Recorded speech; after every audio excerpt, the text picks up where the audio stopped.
We are at 6 o'clock. So we can go ahead and start, and we will start with roll call. Okay, Chair, we'll start with Committee Member Phipps. Here. Committee Member Van Gent. Here. Committee Member Lee. Here. Committee Member Myram.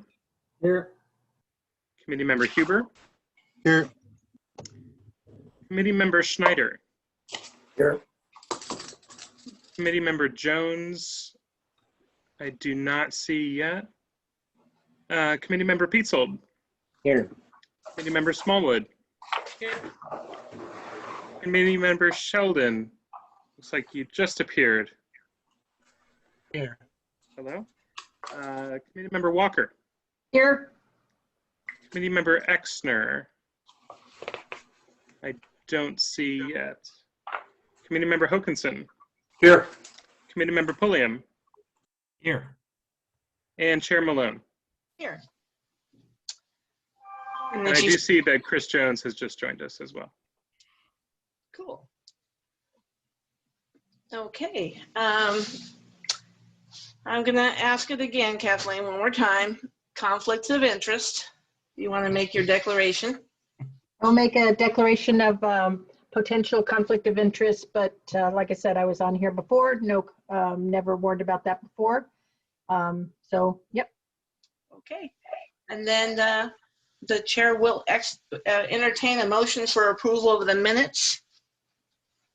And I will just clarify, it's just regarding anything related to the Public Works budget. Thank you. I will so move, Chair. Okay. And a second? Second. It's been moved by Jan and seconded by Noah that we approve the minutes from the last meeting. All in favor signify by a thumbs up. Okay, and Carl is here, so add him to the roll call. Actually, I was here and I said I was here when you called, Jeff, but I didn't hear you. I think there was something wrong with my computer. I'm sure it's Jeff's fault. Okay, we've got the minutes approved, and now we'll go to public comment. And I'm gonna look and see on my list here. And Jeff, you also, is there anyone that you see with a, if you are a member of the public listening into the meeting, you can click the raise your hand. And if you're participating by phone, you can dial 9 and wait till you're called on or recognized. Do you see any, Jeff? We do have one hand up, Chair. So this person should be able to unmute themselves now. Please state your name and address for the record, and you will have 3 minutes. I'll let you know when there are about 20 seconds remaining. Welcome. Hi, my name is Dawn Gupton, 49800 Southeast Cherryville Drive. A little of my background. I consider my family a swim family. I have 3 children. My youngest is about to graduate this year from Sandy High and is currently at this moment at swim practice. His sister, my oldest, Hannah, is currently the Sandy High head swim coach. All 3 of my kids took swim lessons at the Sandy pool, and then it progressed to them swimming competitively. My daughter swam a total of 14 years, winning 2 high school state championships, being undefeated conference champion for 4 years, currently holding 4 school records, multiple club championships, and of course, our family favorite, a 4-year full ride Division I college scholarship, where Sandy, Oregon was listed with her name every time she swam during her collegiate career. Now, all those were achieved by her hard work and dedication, but her journey wouldn't have happened if it was not for our local pool. So I feel really compassionate about supporting and reopening the pool so the children of our community have that same possible opportunity. Most people really have no idea about the pool unless they were involved with the pool. And of course, no pool generates enough money to support itself. But it did, however, when the school owned it, make enough to pay for the lifeguards, the swim instructors, and those who work there, and still have a little money left over. The school district only paid the maintenance and the gas bill. With the new task force, I'm confident that they will find some energy efficient ways to help with those costs. Our pool, with the way it was designed, is a highly sought out by club teams begging to rent pool space. Most pools are 6-lane, 25 yards. We have a beautiful 6-lane, 25 yards, along with the 25-meter option to swim. The high school pays money to rent at other pools for the last 2 years. That money could have been spent on our own pool. 3 different schools rented space at the Mount Hood Community College during the 2019-2020 swim season.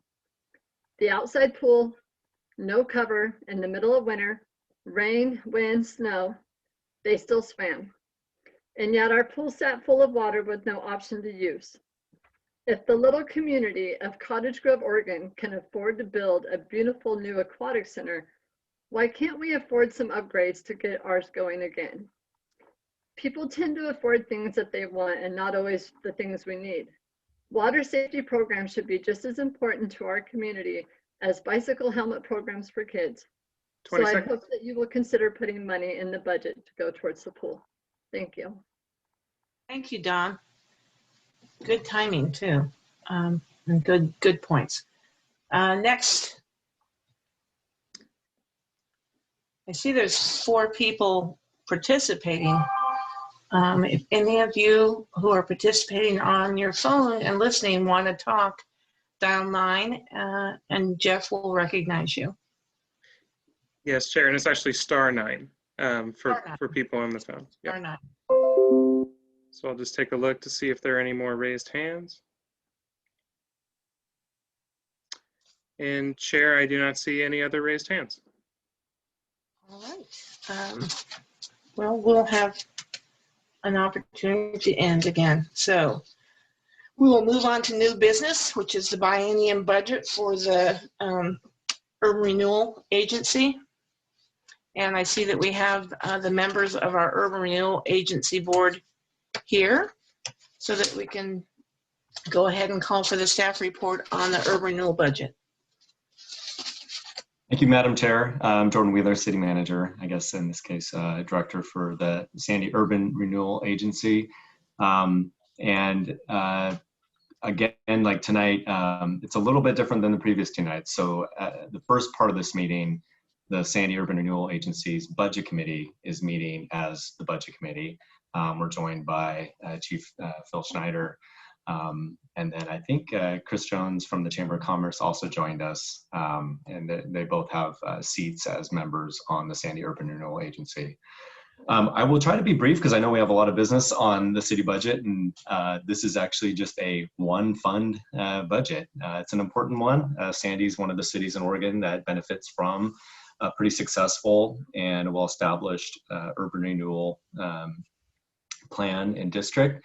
I hope most of the budget committee members had the opportunity to attend the 101 urban renewal session put on by Elaine Howard.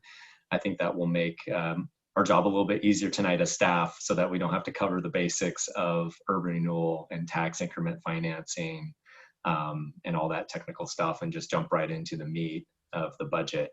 The budget really isn't all that complicated, actually, if you take away all that, how it gets financed and tax increment. We're really only proposing a few projects in this budget cycle. As Elaine Howard talked about and as staff talked about with that previous session, we're currently working on updating our plan, updating our TIF projections and building a funding plan that then we can use to make a prioritized project list with the Urban Renewal Agency Board. That work's going to take place over the next couple of months, but this proposed budget really carries over the projects that have been budgeted in the prior couple of years. We have the Sandy Community Campus that has $3 million that's still available for improvements at the campus. So that's in capital outlay. And then the Urban Renewal Fund also, we're planning on continuing our facade grants, our tenant improvement program, and the covered structures program. The covered structures is the newest program that is funded by the Urban Renewal Agency.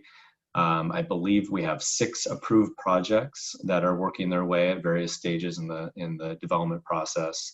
I think 3 are under bid or out to bid or constructed at this point. So we think we'll have 3, maybe 4, but probably 3, and if we're lucky, 4 projects that will be completed by the end of June. So there will be carryover expenses into the next fiscal year. We budgeted more in capital outlay in that grant line item to take care of that. And there's plenty in capital for the biennium if there is, more projects that we end up funding throughout the biennium. The other thing that we do is sort of these small improvements, infrastructure improvements and beautification projects. We kind of lump that all in. And we don't plan on doing a lot of those this next biennium. I can think of maybe 1 or 2 off the top of my head that I was thinking about with this budget, and that is resurfacing of public parking lots in the downtown. That's one of the projects that have come up, but really those amounts are sort of placeholders as we work through this prioritization process. And then on materials and services, we have some contractual services and professional services budgeted. Those kind of. Excuse me, can you share the screen? Are you sharing the screen? Oh, the PowerPoint. Yeah. My mistake. There we go. Sorry. No problem. I didn't even realize. Really wasn't a lot of slides, so here we go. Thank you, Tyler. I have my notes on one screen, as you guys probably do, and the camera on the other.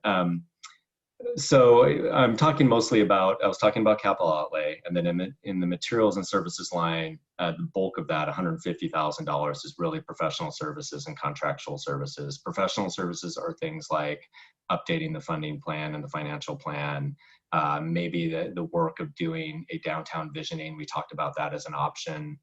If there's more engineering or consulting work that may be done with Pleasant Street, or maybe other economic development activities that are tied to urban renewal in the district. So again, not anything specific besides those kind of ideas that come up throughout a biennium that the urban renewal district can benefit from. There's a large contingency, really, that comes from tax increment excess as we're saving up for these projects in the district, and that will be one of the things that we'll talk about in the future as a resource for additional projects in the district, along with additional bonding capacity to go out and sell more bonds than pay for more projects in the district. So the combination of the existing fund balance plus new bond revenue can fuel, a large sum of money to put towards a project or 2 projects or several projects, and then that becomes debt service. And the way that we do debt service, the $10 million that you see in the 15 and 17 biennium, that was a full faith and credit bond. So we transfer the debt service to the general fund or to the city that has a full faith and credit fund that then pays that. So that's where those transfers are going in the current budget and then in the proposed budget. Personnel is really a combination of several, and probably like 7 or 8 staff members with various FTE assigned, and it really comes down to the economic development manager, myself, Tyler, and it's really just the oversight of the renewal district and the administration of that plan, as well as managing the projects that are taking place in the plan. We have some, I think, very small FTE assigned from the planning department, planners working on the Pleasant Street plan or the walkability assessment. We allocate some FTE from there, but it's pretty small. And I think that's it. I didn't really touch a lot on the revenue side. We did that, pretty robust 101 session just a month ago. But our property tax projections are pretty healthy. I think we're seeing well over that 3% growth in the district. So that tax increment is pretty healthy in the district. And we're projecting $4 million over the biennium coming in property taxes just from the C1 areas, zoned areas in the district. So that's good to see that growth. And we talked about that a couple weeks ago in terms of citywide property tax growth. So new projects like the Tractor Supply, Dutch Brothers, other commercial projects in the pipeline do add to that tax increment, as well as facade grants and tenant improvement grants and the covered structures add to the value of those properties, which increases the tax increment as well. So happy to take questions on this. And like I said, really it comes down to, one big project, $3 million for the community campus, and then the grant programs that are successful grant programs that we're proposing to continue, and just a little other, ancillary administrative stuff with this district. So, thank you.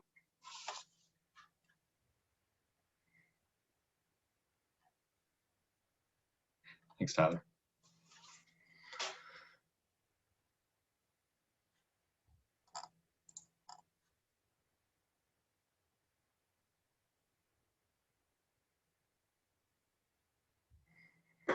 I can start. Chair Malone, I think you're muted.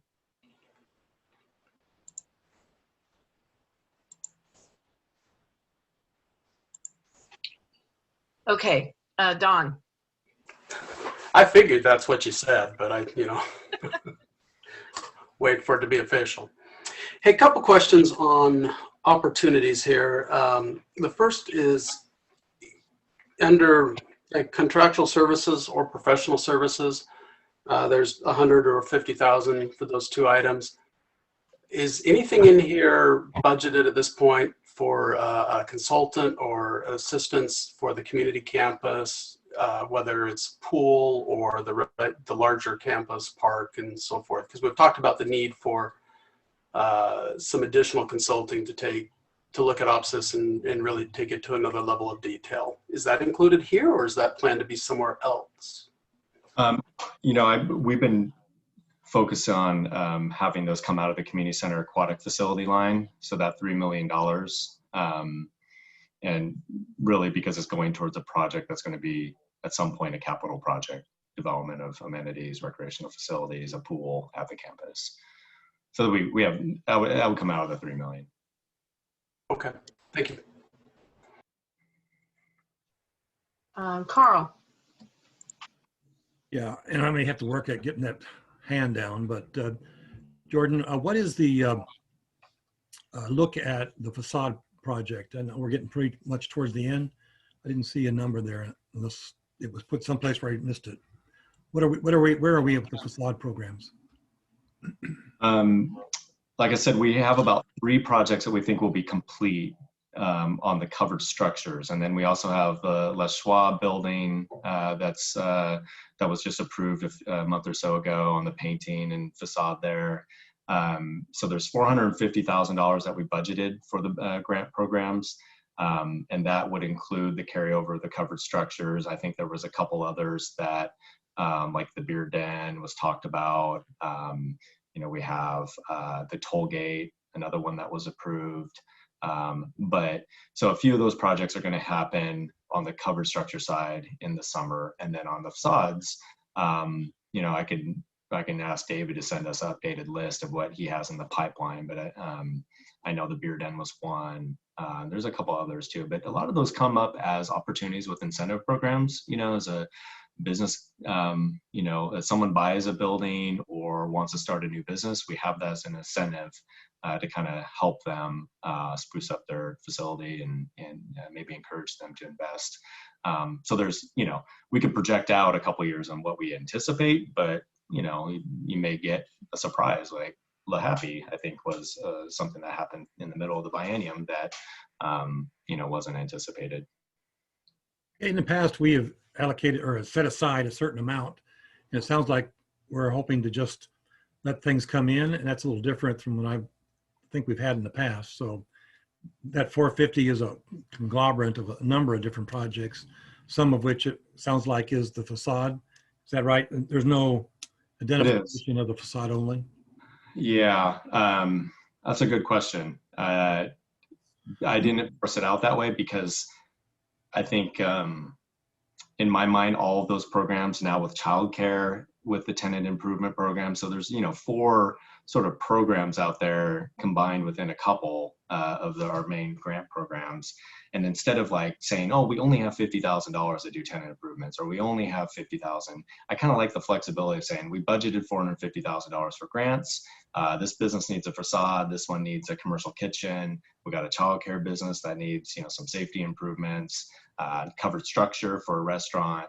It gives you, you know, the board more, you know, flexibility to kind of allocate those funds based on the needs and what we want to incentivize. Jordan, is the amount of the grant, and this is just from a, you know, I was noticing how a couple of the covered structures are like almost, again, half as big as the business that they're proposing the cover for. Are all of the things, facade improvements, covered areas, are they all at 80% match like the covered structures are? Because I would think the city offering, or the urban renewal offering to pay 80% of a covered area would be a big incentive for a business to put a covered area. But the other things are not at that 80% rate, are they? And is there still, do they still have to comply with Sandy style and design review? I know the answer to that one, but I thought. Yeah, yes. So that's the easy one. Each program has, I think, different rules around it. The cover structures is the 80%, and then there's the flexible loan part with the 20% portion of the match. But on the, I think someone else in this room is going to know the exact amount, unless I can pull it up on the website really quick. But the facade has, I think, a max of 49,000. 41,500. 21,000. Thank you. Yep. And then tenant improvement also has a match, right, Tyler? A max. Yeah, It does, but I don't know that one off the top of my head. I can do some quick research though. Hold on. It's 30,000. 30,000. Thank you, Kelly. To make covered structures a real hot item in the coming summer. Yes, that's our hope. Okay, next question, Kathleen. Hi, I have a couple easy softball ones. So the building, all those covered gazebos that we did approved, like there was probably 7 of them that we approved, and they seem to be like $50,000+ each. So that's all included in the 360, or are we going over that? Are we going to exceed what we budgeted this year? That's a good question. That's where I don't have the exact number, because we could have 3 completed, which are 70,000. They're coming in about 70,000 each. Expensive right now. Yeah. We'll see what we have. One out, bids due on Friday, and we'll see how those come in compared to the first one, because of lumber in particular. And then, so the answer to your question, I think we initially projected that we were going to spend all that 360. We have a couple other line items that were in the budget, like the infrastructure and city hall improvements too. So there was flexibility. If you recall, we talked about how we could outlay. And so that was kind of the follow-up question: is what is in the infrastructure thing that's different than the building improvement? Yeah, that infrastructure is more of like the beautification and small, public works projects like undergrounding utilities, for businesses, art, sculpture stands, those things. Okay. And the most important question I have is that I really want to see us do a well-done economic development plan. And I really think that the Urban Renewal Fund should be paying for that to help.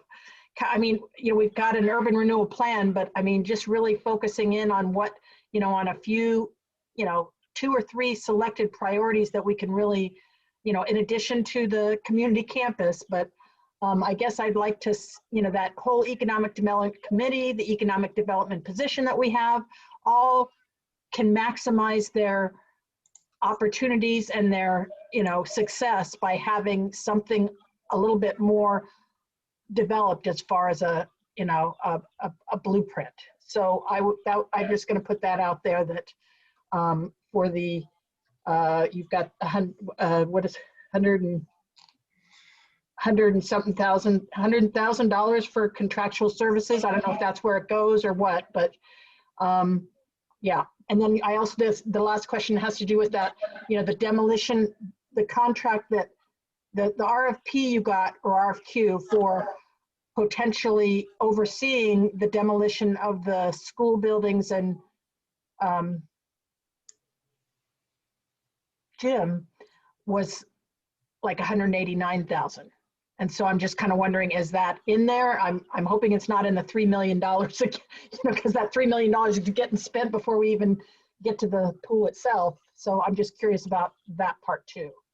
Well, you might not like my answer, because I'd say it is in the 3 million. And the reason being, it's associated with the campus, right? In order, it's like any project, you're going to break ground, you're going to need to do the site work and the prep, and demolition is a part of that capital project to get the site ready for, constructing the improvements, the facility, the park, whatever.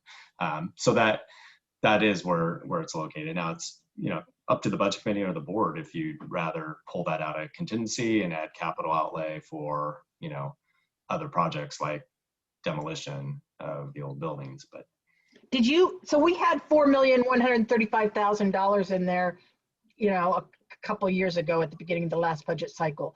So did we spend $1.1 million on the community campus already? To get down to 3 million? Well, maybe. That could have so that could be, Tyler, you might have to help me out. Depends on the timing on this. It could be, remaining payments on, because we certainly didn't spend 1.1 million on the master plan and the improvements to the existing aquatic center. That was only combined, those were probably 300,000-400,000. So there could have been a, final payment. Yep. School district. Okay. So if you look in, I'm going to jump in, Jordan. If you look in the 15-17 biennium, you see the 2.2 million that was spent there. That was the initial down payment to the school district for the property. In the subsequent biennium, that 4.1 million includes about 800,000 that was the final payment. So there was really, 3 point, I'm going to make me do math now, 3.3 million that obviously wasn't spent. And the other piece of sort of background information I wanted to share also is that $3 million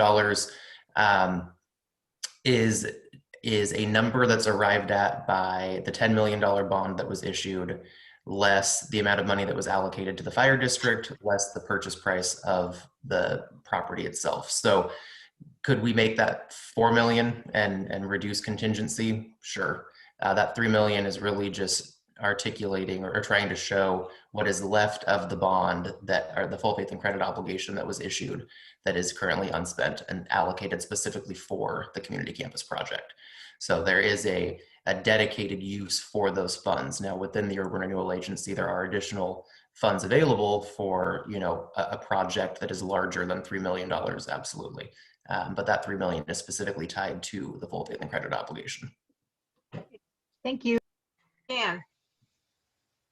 What's the lag time between when a urban renewal project is completed and the property is reassessed? That's a great question. I think it takes, sometimes they do the valuation as it's under progress. Depends on the type of project, if it's phased or not, and they do the improvements first, like the public improvements first or not.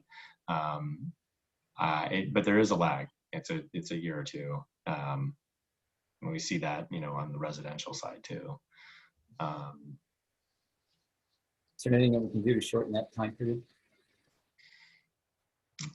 Buddy up with the assessors and have them come out as fast as they can when projects are underway. I don't know, Tyler, do you have a better answer? That we can get you a better answer on the exact time frame. I'd say that's a pretty solid estimate, especially given the level of development or renovations that happen in our area. Even something that maybe is finished in April might not get assessed until the following tax year, just given the turnaround time for the assessor to actually get out, review the property, review plans, and make the assessment. But I can definitely reach out to the assessor and find out, the exact criteria.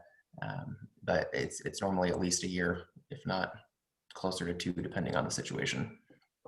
Since we're As a realtor, I got to tell you, when they first started doing the facade programs, the assessors were out there before the last nail was put into the front of that building. So there was at one time a very quick response time for the assessor, but Pre-COVID. down. Jan. Yes, it's confusing with Jan, Stan, and Jan Dan. and Stan. Yeah, I thought, well, what is Dan getting in there for? But he probably. Right.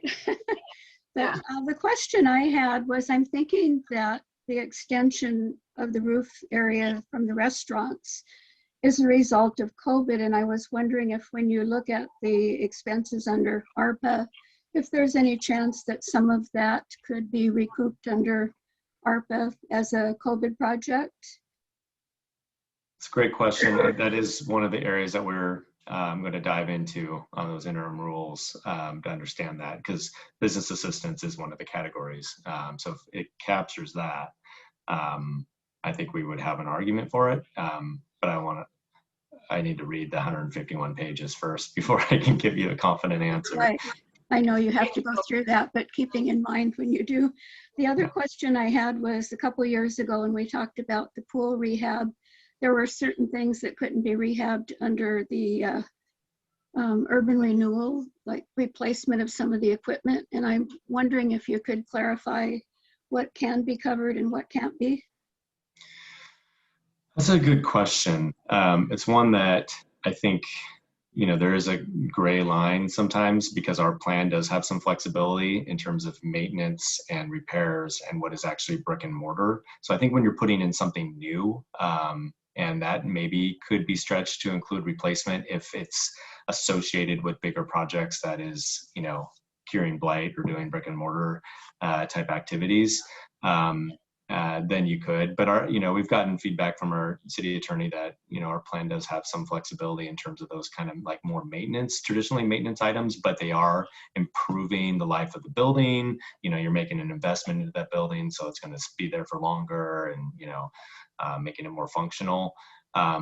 I think we looked at a combination in the past with making sure that when we had we're funding the pool, that we were bringing in general revenue for small repairs and maintenance of the pool, and then kept aside this $3 million and however else much needs to go into it for the bigger projects, which could new HVAC, new boilers, all that. But the kind of the day-to-day maintenance of buying chemicals and fixing that little valve there and stuff would come out of just the regular operations and maintenance general fund support. It's a good question. All right, Rich. Hey, so this has boggled my mind as I've looked at several of these budgets, so maybe you guys can just put it in Rich terms so I'll understand it. But looking at salaries, it shows 224,000 for a 1.22 FTE. And that's not the total benefits package, because I see FICA, PERS, all those other things below that. So if I break that down by 1.22, that's about 183,000 per employee. That doesn't seem to add up. And what am I missing there? Don just did a signal, which he has the answer, which I was going to. It's for 2 years. So you got to divide that by 2, and then you get the annual. Yeah. Thank you.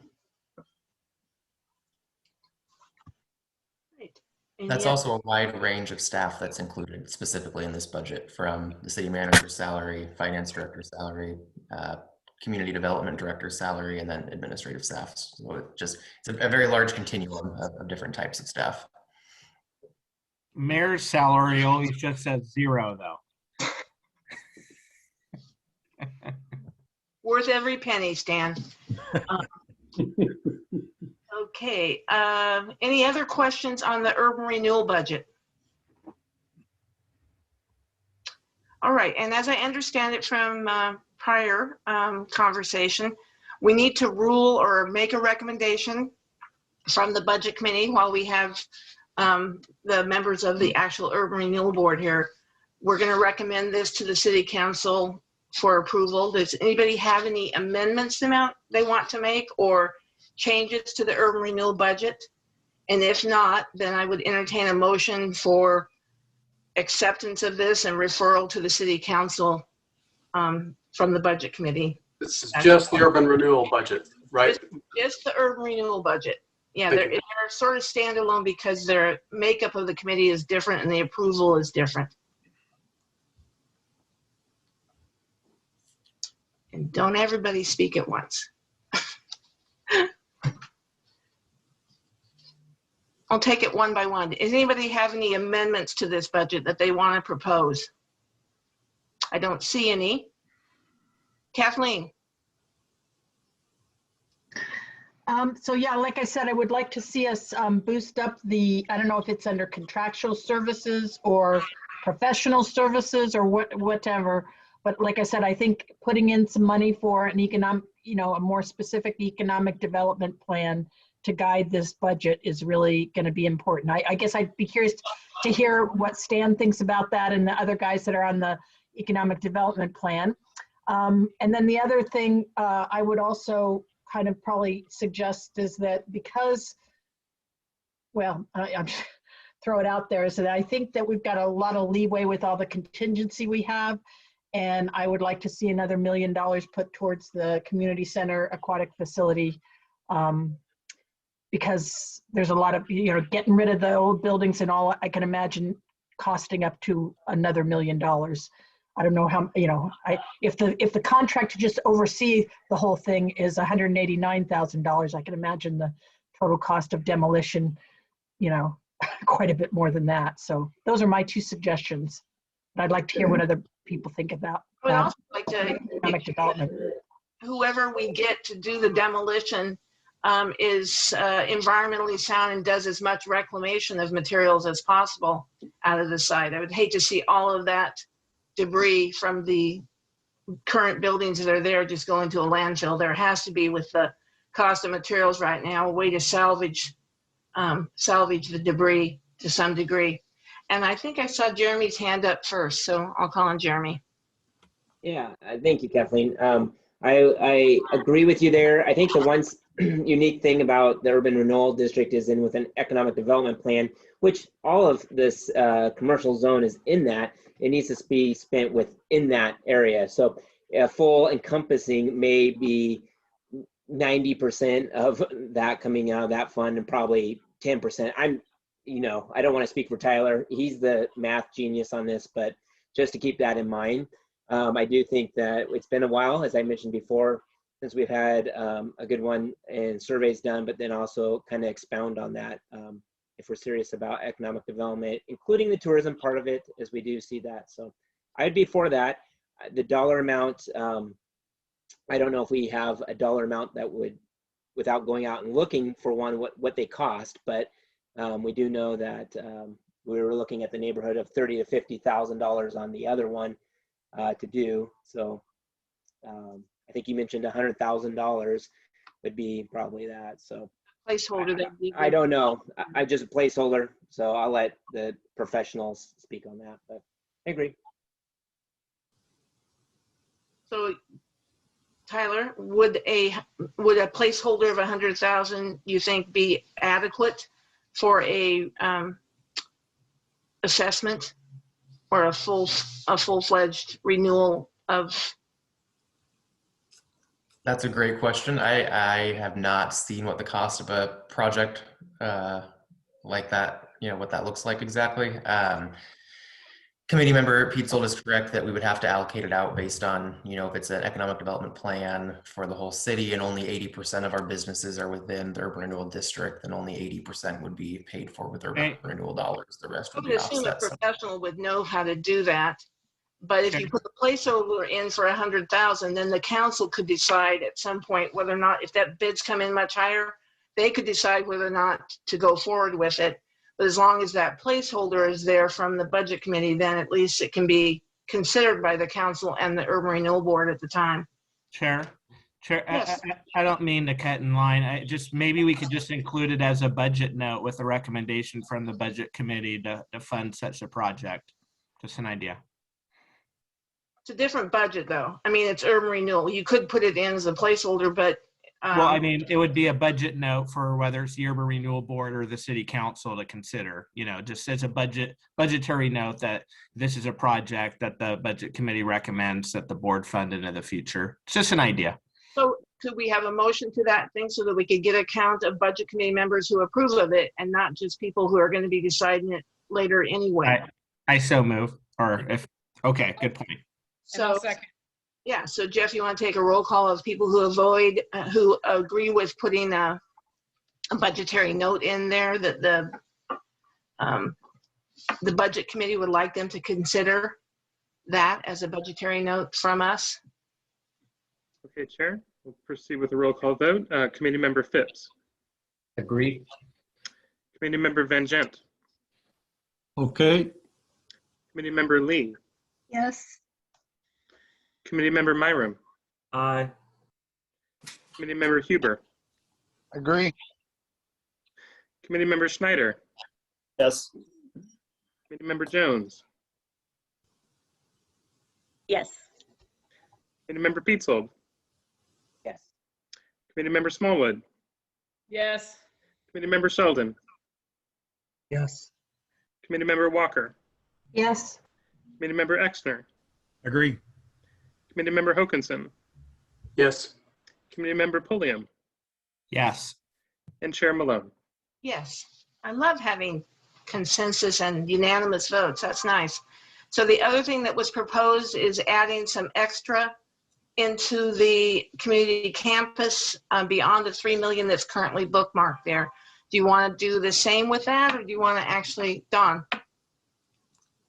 I'd like to take a minute just to clarify something before we go further on that item. Okay.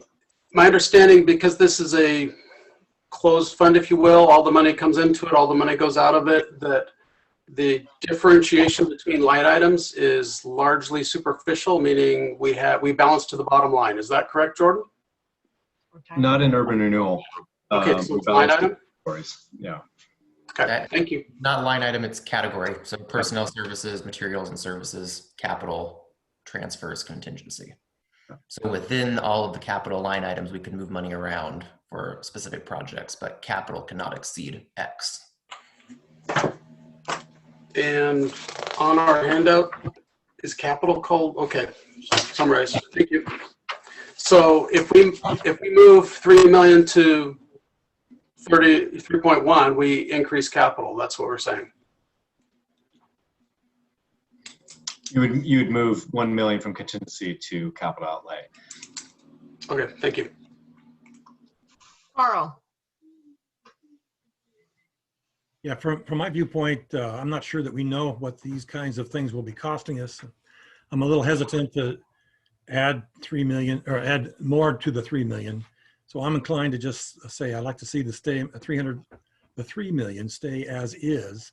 There's a number of other costs that we're thinking about too in the aquatic. We're talking about a strategic advice and those kind of things are still unknown at this point. So I'm not sure if there is a reason to go the extra above the 3 million. Certainly that will cover a lot of the planning costs and a lot of the information that needs to be gathered and garnered and helped out. And then once we start into some of the construction, we're going to have to look at another budget entirely. And I'm sure that it will be far above the 3 million that we have as a placeholder. So my opinion is that we should leave it at the 3 million and allow that to be used for a lot of the looking at the strategy and the committees. And then once we come up with an idea what we're looking at next, then go back after the remaining. Jordan, if, say, for example, the demolition right now is slated at about 189,000. Say if the total demolition and removal ends up being like 400,000, the city council and the urban renewal board at any time can go in and change and move contingency money out and into capital.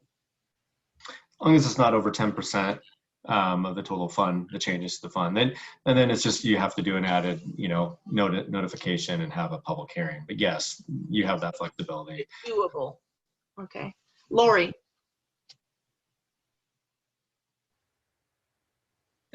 Thanks, Linda. Yeah, I'm just real quick going to second what Carl said. I agree with that completely. And I just want to add to that also that, you know, we don't know what the fallout of this last year is going to be long term for a lot of our businesses. And I would really like to not start delegating money into too many pots until we kind of know what we're looking at. Okay, Jan. Yes, I agree with both Carl and with Laurie that we need to see what we need to do with other projects first. And the city council has the opportunity to deal with this another time if there needs to be a change. All right, Fritz. In urban renewal, I'm looking for projects that will end up coming on the tax rolls. So like the city has paid for the police department, the library, etc., and now for a campus that will not pay any property taxes, I will oppose. That's it. So, what are the wishes of the committee? Do you want to just table increasing the capital improvement funds from, you know, higher than the 3 million that currently exists and leave that for future action of the council and the urban renewal board? And then just move on with the one recommendation we have and approve the rest of the budget and send it on to the council and urban renewal board at the adoption. Don. Thanks.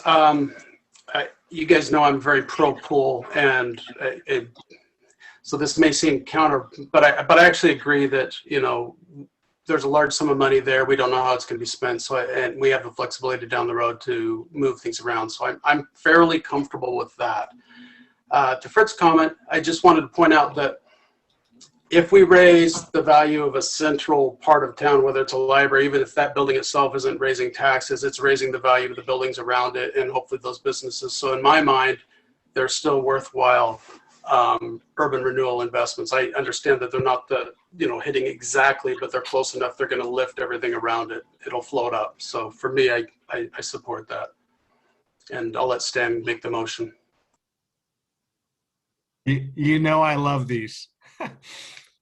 Chair, I'll make a motion that we adopt the urban renewal budget with the earlier recommendation of the Urban Renewal Board for a budgetary note on an economic development plan. Okay, it's been moved by Stan and seconded by Carl or Lori, the triumvirate. So we'll take a roll call vote. Or we can just let's just do thumbs up because I think that'll save us some time. Can you see the screens? I see, Fritz, you can do a thumbs down or a thumbs up for the whole budget? Thumbs down. Fritz. Thumbs up from everybody else. Noah? Yep, from everybody. So that's a negative from Fritz, and the rest of us are voting yes for the urban renewal budget. The budget as a whole to recommend to the next level. So you were right, Stan. We got the whole urban renewal thing done within an hour, actually within 48 minutes. So we will move on to the next item, which is going to be discussion and consideration of the Sandy's actual city budget. And I did get the 5 or 6 sheets that we were sent out of questions that came in afterwards and answers. And I hope you all were able to read those. They were sent out for your perusal. I found them very interesting and I was happy to see them. But what's the first item of discussion that anyone has or wants to raise their hand on the actual city budget? Anybody have any changes to it that they want to make or put for consideration of the budget committee? Don. I know you're all shocked by this, but I'd like to increase that whole aquatics fund enough so that we give some money there for the task force to shoot for, you know, so they have an operating. So as we've discussed, now we've got some money that we could tap into to maybe make some big repairs, but it needs an operating budget to get up and running and to establish run rates and expense rates and other additional planning data that will yield a finer grained funding plan in the future. So I'd like to see that go up. It's a fair question. You know, Stan asked me day one when he and I met, how are you going to pay for the pool, Don? So it's still a fair question, and we can talk about that, you know, some ideas I have from other departments, or I can just leave that on the table that I'm looking for about $400K to get added in this biennium to the aquatics fund. You know, the member of the public, Don, who spoke at the beginning of this meeting, pointed out a couple other small communities similar in size to us that have ongoing operational aquatic centers and pools. It might be worth either a Zoom meeting or a call with members from members, you know, from Don and Kathleen and Carl, to talk to them and see what they're, you know, get some information from people who are doing it, to find out how they're able to do it, where they're, you know, why reinvent the wheel if you can talk to other people who are doing it and being successful. So I would consider that I would recommend that the committee look at other success stories around Oregon and how they're able to achieve their community pools. Thanks, Chair. That's exactly what that task force is about. So thank you. I don't surprise anybody by saying that I joined Don in supporting the pool. I'd love to have that pool be open. I thought it was real smart of the school district to sell it to us because it was somewhat of a black hole for them, but I think they just didn't have the capacity that our city does for being inventive and forward thinking and coming up with solutions. And I do think, I trust that the Urban Renewal Board and the City Council will be able to do that. But I don't know, how much did you want to have added? You said about what's in there right now, Don?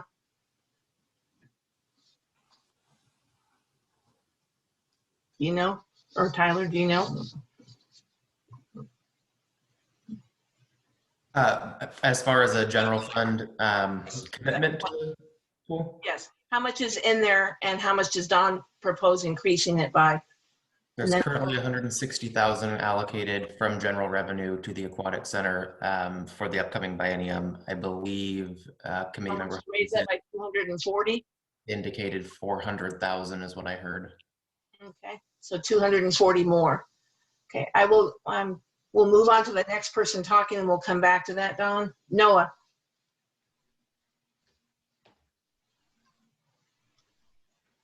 There he is. Noah, can you unmute yourself? Yep, my apologies. There we go. Recommend increasing the training police budget by 14,000 and also giving them the money for the body cams as well. Totally support that. And would that also include the half of the cars that don't have cameras now either? Yes, ma'am. Okay. Can you clarify amounts when you say these things, please? Well, for that, I don't think we know the exact amount, but Chief said that Chief Roberts said that he had that amount. Maybe he can share that with us after we take a couple more comments. Stan. Can I, Linda, just real quick while Stan unmutes, the Cottage Grove pool is paid for by bond. Gotta love Google. It's maintenance is paid for by a bond, or the building? The entire thing was paid for on a bond. Right, but maintenance, ongoing maintenance is where the main thing is. We have money for building the pool within renewal.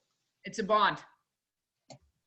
That can, according to their website, it's a bond. you can do operating bonds. You can do operating bonds, yeah. So it was probably a capital improvement bond and with an ongoing operating bond. So, Stan, your turn. yeah, just one thing I want to note is you know, one thing that kind of bothered me from the get-go is you know, just because we have a reserve or we have some extra money doesn't mean we have to spend it, right? I mean, we don't have to jump to spend it. And one thing I wanted to point out that, I don't like the idea of just saying, well, Don's really excited about his committee, and which I am too, Don, don't get me wrong. And so we should, allocate X amount of money. But I guess I would rather see happen is Don, along with the members of the committee, develop kind of an action plan that they present funding for, at a future date. And so with that, kind of where my head is, plus I also don't necessarily love that, and maybe I see the chief here, so maybe he does have the numbers, but I also don't love the idea of allocating money to go towards things in the police department that I haven't quite heard concrete numbers behind yet.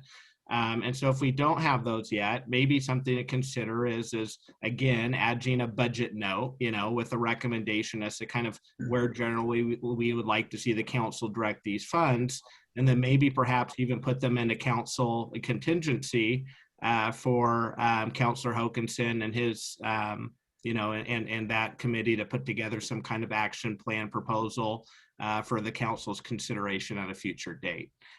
That's just kind of where my head's at right now. Thank you, Chair. Appreciate the time.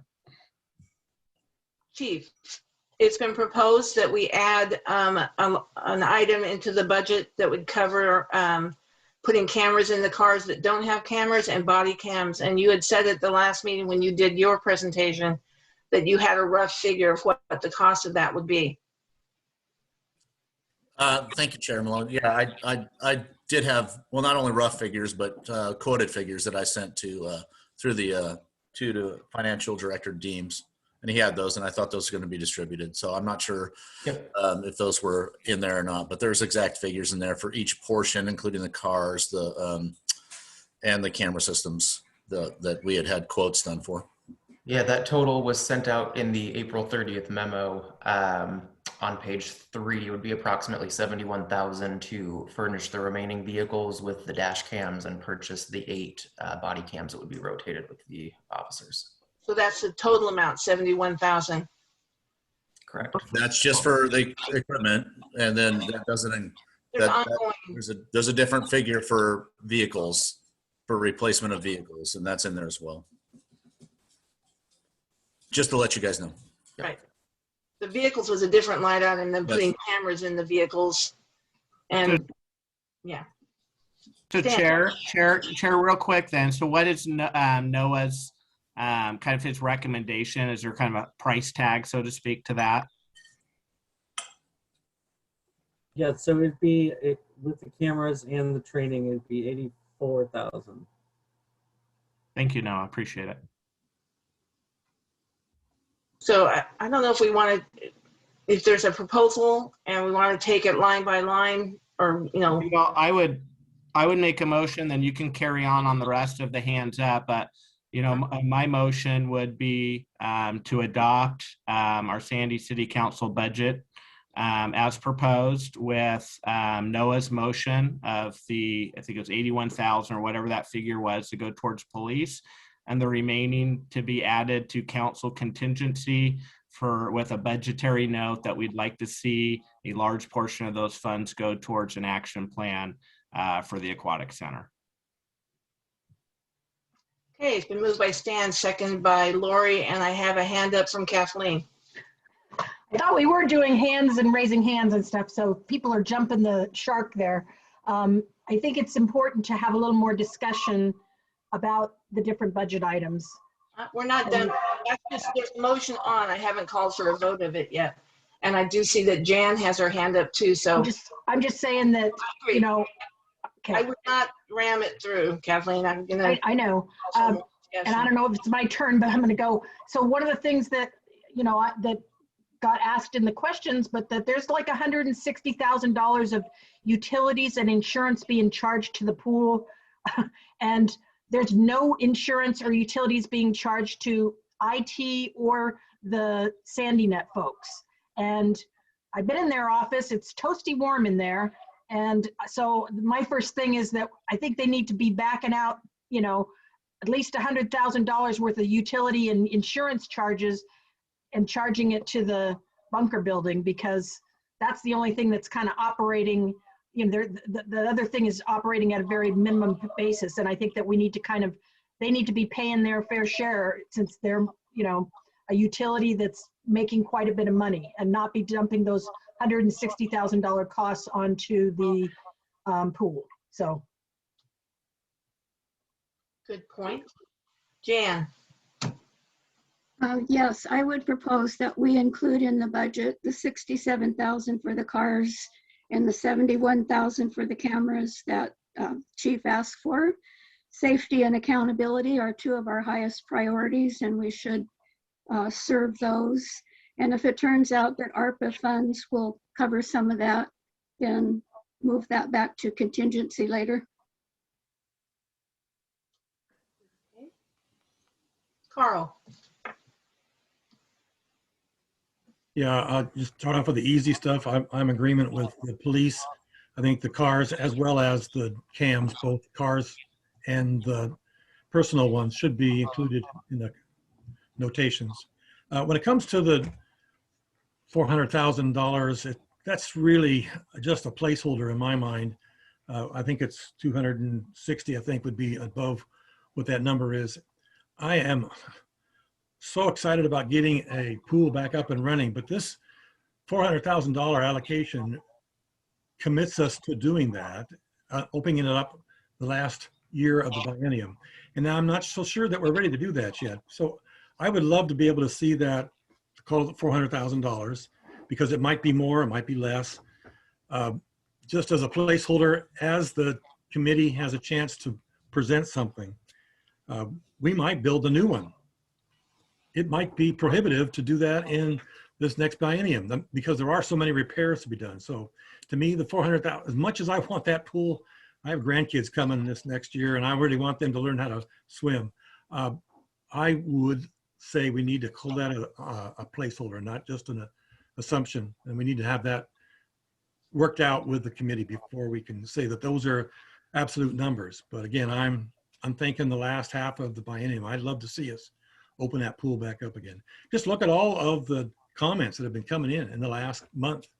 They are really predominantly positive about the pool. Tim Huber. Yeah, excuse me. I agree with Noah with the 84,000 for the police budget, especially with today's climate. It shows that the city of Sandy would be transparent with the police department.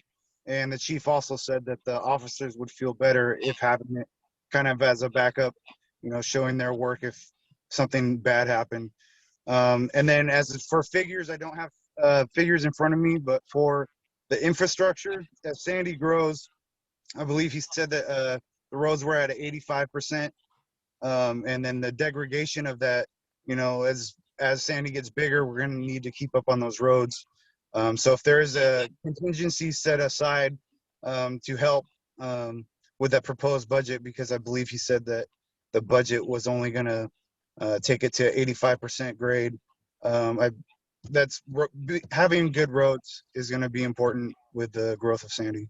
But like I said, I don't have the figures in front of me. I agree. Don.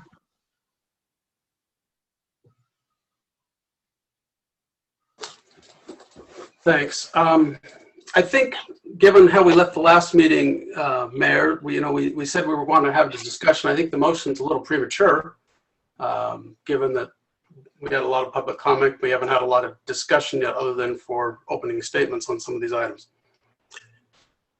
I think motions can be amended, Don. And as long as I'm happy to. I'm just saying, but we have a vote been called, a motion can be amended. Yeah, Don, right. Fair enough. Don, I don't mean to interrupt, but I do want to clarify. I understood. That's why I mentioned that people had hands up for discussion. I certainly wasn't trying to quell discussion. I just know with so many members, if we want to get our motions heard, we need to get those out early. But I certainly wasn't trying to squash debate. So just wanted to get that out. Thank you. Appreciate that. So I want to point out a couple things in terms of why I'm asking for money for the pool fund. And it's not because we have to spend it. And this budget and the whole way we have our department budget set up is beautiful because we don't have to spend money every year. It can flow over into the following year. However, if we don't put it in the budget, then it requires some significant work of the council down the road to go find it. And we don't have the discussion and the opportunity at that point to make trade-offs. Today, we can make a trade-off between account A and account B. But 6 months or a year down the road, when the budget committee has a plan, it looks feasible, and all of a sudden they need, maybe they need 280,000 that day. I don't know. But all of a sudden they're going to be trying to squeeze it from a rock because everything will have been allocated and taken up. So that's why my motion was, and my starting point was, let's add 400,000 in there. And by the way, it was add to the existing account. But you know what? I don't know what the right number is, but nothing is the wrong number. So maybe it's 300. So that's one point that I'd like to make. The other point is I'm uncomfortable adding more money into the police budget when the police chief didn't ask for it. I think that's something we can talk about when the chief is ready to move ahead. So it seems like a good idea, but there's a huge police budget, and there may be an opportunity in that huge police budget to move a little priorities around and come up with $80,000, I would think. There's a lot of money there. Half of that can be eaten just by the contingency number. Third point, and this is going to be controversial, but I'm going to say it because somebody's got to say it. The library eats up $244,000 of money that should be paid for by the library district. It's being paid for out of our general fund. The total is $339,000. There's $95,000 that is obligated for debt service that we owe, and I get that. But the other $244,000 is being paid for by the city so that everybody can have a library service. And the justification when I raised this in the questions and the response that came back from staff kind of implied that, well, the city's getting their fair share. To which I say that is bogus math, all right? Whether more people in the city use the library or less is irrelevant because it has its own funding source as a tax district that's universal across the whole taxable district. People who live close to the library should not have to pay more for the library. So I actually would like to go on record with a motion that we remove $244,000 from the library budget and move them towards living within their district. They need to go back to the source of those funds if that's not enough money. The city can't supplement what the library district failed to produce. And I'm going to make one more, throw it out there right now. I'd like to say we made a goal for Sandy Net to be revenue neutral, and it's close, but it's 60K away. So if Sandy Net we were to move that 60K, Sandy Net's to do some adjustments with their rates or whatever it takes, become revenue neutral. That 60K, that 244K, I'm 300,000 towards a pool, and I haven't even touched our unallocated 308,000. So it's doable. We can add 300,000. We can add maybe even 400,000 to pool and balance this budget. So I'll leave that. Thank you.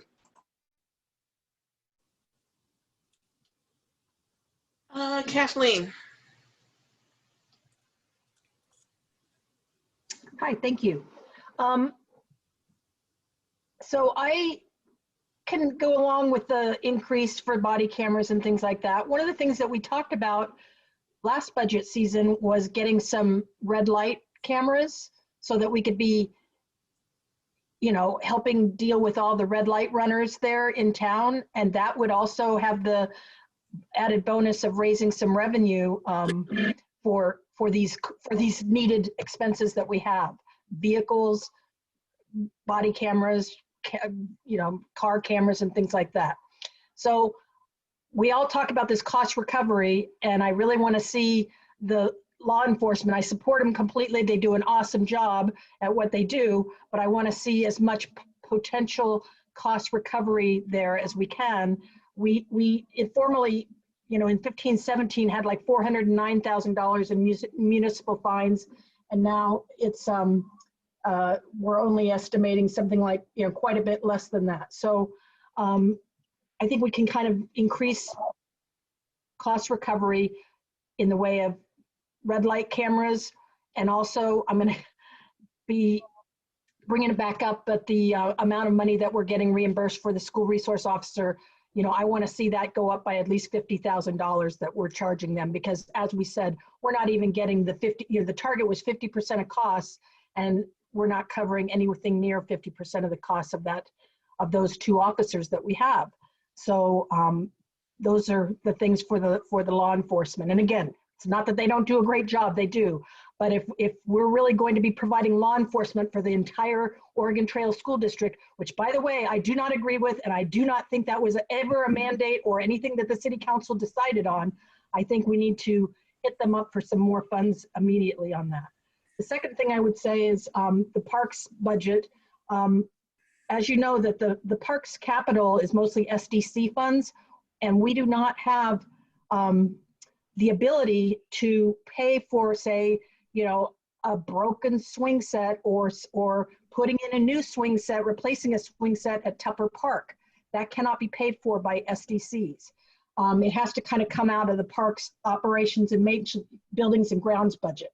And if you look at that budget, the only thing that I see in there is a total of $30,000 for 2 years, which is $15,000 per year for any kind of repairs and maintenance to our parks. I don't know who came up with that number, but I think, you know, I'd like to see something like $70,000 to $100,000 added to that, because we need to have a source of funding, a small source of funding, $100,000, to be able to replace the needed facilities in our parks, in our aging parks like Tupper Park, and the Fantasy Forest stuff, and the other existing parks that are not qualifying for the SDC funds. And I go back to what I agree with what Don said. I think having that placeholder for $400,000 is important. That we, you know, the problem we had before was that it never got put into the budget for the pool operations, and therefore it was an easy target to, you know, when we had to go back and ask Mother, may I have the operating funds for the pool? Then it was like, well, you know, it was kind of a after the fact thing, and it's much better to go ahead and put it in as a placeholder now, so that we have that option. Thank you. Jeremy, before I go to you, I want to ask Tyler something. Tyler, are you keeping track of these motions, or not motions, but proposals? Do you have a little list going of money for park maintenance, money for the, you know, all the different ones that have been mentioned? Got some chicken scratch for nearly all of it, but there may be a couple things that have been missed with the speed in which they're coming out. I appreciate between that. Jeff and I, we probably have a pretty... The 2 of us, yeah. 2 of you can probably come up with all the different proposals. So, Jeremy, your turn. Yeah, I'd like to comment on the comment about Don brought up about the Sandy Net with the $60,000 still coming out of it. It did go all the way out, but what I heard from Greg in his proposal there was that they did take the money out, so it wasn't being supplemented by the general fund. The $60,000 maybe should be described as something else, because what he described it as is the fees to connect basically from the different 6, 7 buildings. I can see Tyler shaking his head, and maybe it should be described as something else than coming out of general fund, maybe interdepartmental cost or whatever. But the way it was described was that that would be no money out of the general fund because of that. It was really in what would cost to connect those buildings together. So that's what I had heard from Greg in the last meeting. In other words, we're paying it to Sandy Net. If we weren't paying it to them, we'd be paying it to Wave or to Verizon or whatever to connect those buildings. Jeremy? Correct. Yeah, I mean, that's the common practice, you know, somewhere else. We had before that was, you know, copper lines before Sandy Net put in the fiber, but so, yeah. Carl? You think after a while I'd learned how to get the button for unmute. Couple things. I've already talked about the police. I won't do that again. I actually agree with Kathleen on these things. I think that first off, we need to get, and I'm going to propose 60% of the, if we're trying to get 50 right now, why don't we go for 60% of our school resource officers? They need to pay and pony up for it. And I think it is important to have a school, 2 of them into the school district. It just, with the way the culture is at the moment, the way everybody's a little nervous, and I've watched the resource officers in the high school work their way through the community and of the high schoolers and calm things down, be able to talk about things, be able to do the things that are important. And I think that's important that we increase that fund. So I'm proposing 60% instead of trying to get for 50. And the other one is, I agree, our parks do need work and they do need money. But I'm doing a little bit of calculation here and trying to figure out where we stand. And we're well over the $308,000 of the money that we're talking about. So let's try for 75,000. 100,000 may be too much. I don't know. We can argue about where that number is, but I think we need to put some money aside to improve things like the Fantasy Forest was mentioned. I don't know if you've ever walked through that lately. It needs some work bad. There's some other things that just need to be improved. So I'd be an advocate for throwing another 75, whatever that number might be. Argue it, put it wherever you want to the parks. Jordan, I'm gonna go ahead. Go ahead, Jordan. I have a question. Just really quick on the SRO thing, I think, just to kind of clarify that, I think that's a policy decision and conversation with the city council. We are under contract right now with the school district, and I think through the fiscal year. And so this time next year, we'll have to negotiate that there's another party involved. I think the budget committee, voting to just increase the revenue from that contract is probably a little presumptive. I think that's more of a question for council to give direction to staff when we get to the point of renegotiating that existing contract. Well, we could decide not to support the officer, by 10% and decide that it needs to come from someplace and let the council decide how to push the city, or excuse me, the school around a little bit to make that happen. I understand too that they've already pushed their budget through and they have their numbers already defined, but if you don't start now.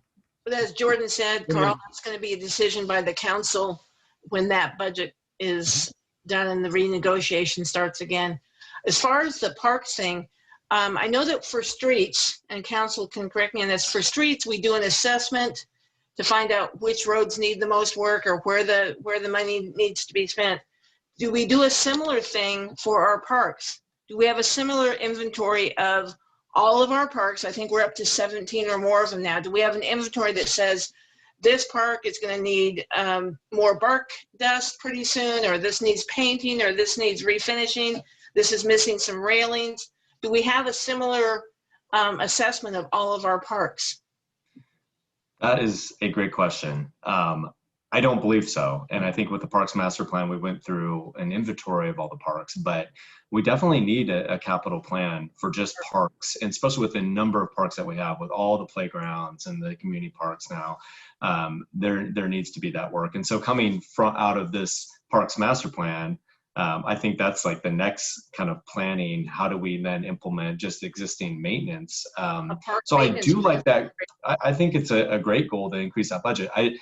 It's almost as like some of these other comments about a placeholder. It's sort of a placeholder amount until we actually have those priorities. We can come and get those pretty fast. The trail in Mining Park, the Fantasy Forest, all these playgrounds there's bathrooms that need to be fixed or, replaced. There's tons of things that we can come up with, overnight. But, I do agree. We need to get that plan, get a plan in place. And maybe that's the next step after some of that assessment of what needs to be done could be done by a volunteer team too, but it'd be good to have an actual, I've walked the Tipple Creek Trail and there's some bridges that could use a little help. I mean, our infrastructure on our roads, we're planning ahead to make sure it is maintained. We put a lot of money into our trails and parks. We need to have a similar plan to keep it maintained for the city. Right, but if you don't have some sort of allocation set in your budget, you're going to end up not getting something. You're going to have to go back to council. So I think we need to put something in there, and I guess that would be my second or motion or whatever you want to call it. Yeah, I agree. Add it to your chicken scratch, Tyler. So I see a hand up by Rich.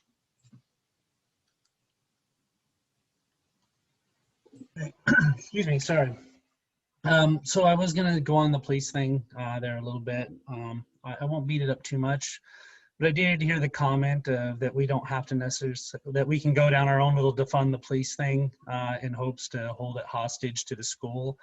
I would highly caution us against that.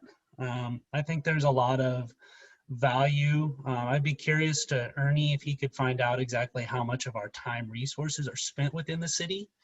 Being in my career field, I will say that SROs, while everyone thinks that they live in the schools all day, that's not the case. And I think if you had a conversation with Ernie about that, you would find it's opposite. It also helps reduce overtime. It also helps reduce overtime during the summer, thus allowing your officers to take a break during vacation. I can sit here all day and come up with benefits that an SRO has and the dollar amount that we get being an assistance when we would probably be filling FTEs full-time without the help of the school. So just something to think about. I do also have to agree a little bit with what Kathleen says as far as the parks though. I think that all of those things are why people move to Sandy. I think it's super important that we keep that stuff in the back of our mind. There also the reputation that we put to the public on the outface.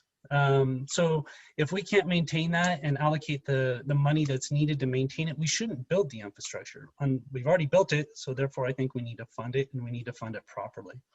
And then I'd just also like to add that I agree with Dawn a little bit on the pool. I know it's super important to the public. We heard that during the last election. I know Dawn's heard a lot, and plus we even started to hear it here. I will say though that I think funding a lot of that money right now might be a little premature, and that it might be a better idea to maybe have this not to get too sticky fingers on the money that's set there aside, but to come back and explore it later on. It's a little more. Okay. I don't see any more hands right now. What are the thoughts of the committee on, I know one of the biggest things about the pool, realistically, it doesn't look like we're going to get it opened, before the end of summer. But one of the concerns that came out on a lot of the information or the comments that we got in was kids learning how to swim. Is there a possibility of working out some sort of an intergovernmental, not governmental, but an inter business agreement between the city and the existing pool in town for offering swim lessons at the pool at Mount Hood for people that aren't members, just swim lessons, where the city takes in, the cost of the lessons, turns that over to the pool, over to the owners of the club, so that, say, younger kids in our community can learn how to swim in their pool until ours gets going. Stan, you had your hand up. What do you think? Yeah, I would just say I think those are things that we want this committee to kind of go forth and explore all those options. I would just, after hearing everybody speak, I just would say that I'm hearing consensus. I'm not hearing a lot of disagreement on this budget committee. I think we're pretty close to my original proposal.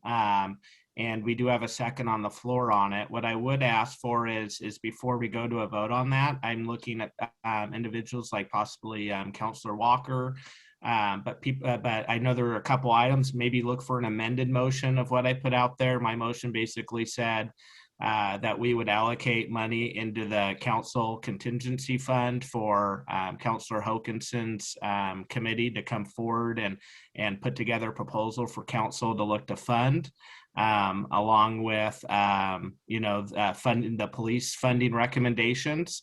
If somebody's looking to amend that motion with a park maintenance proposal, or even, something to do with Sandy Net and all that, I'm fine with that. But I do feel like we're pretty close to a group consensus on the direction we're going here if somebody wants to look to make an amendment. Thank you. Your original motion didn't include the cars for the police or the 75 to 100 for the parks upkeep.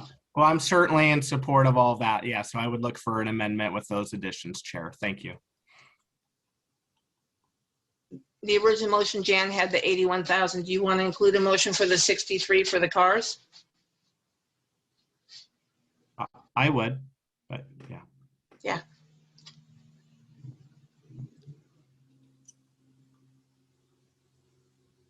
Jan.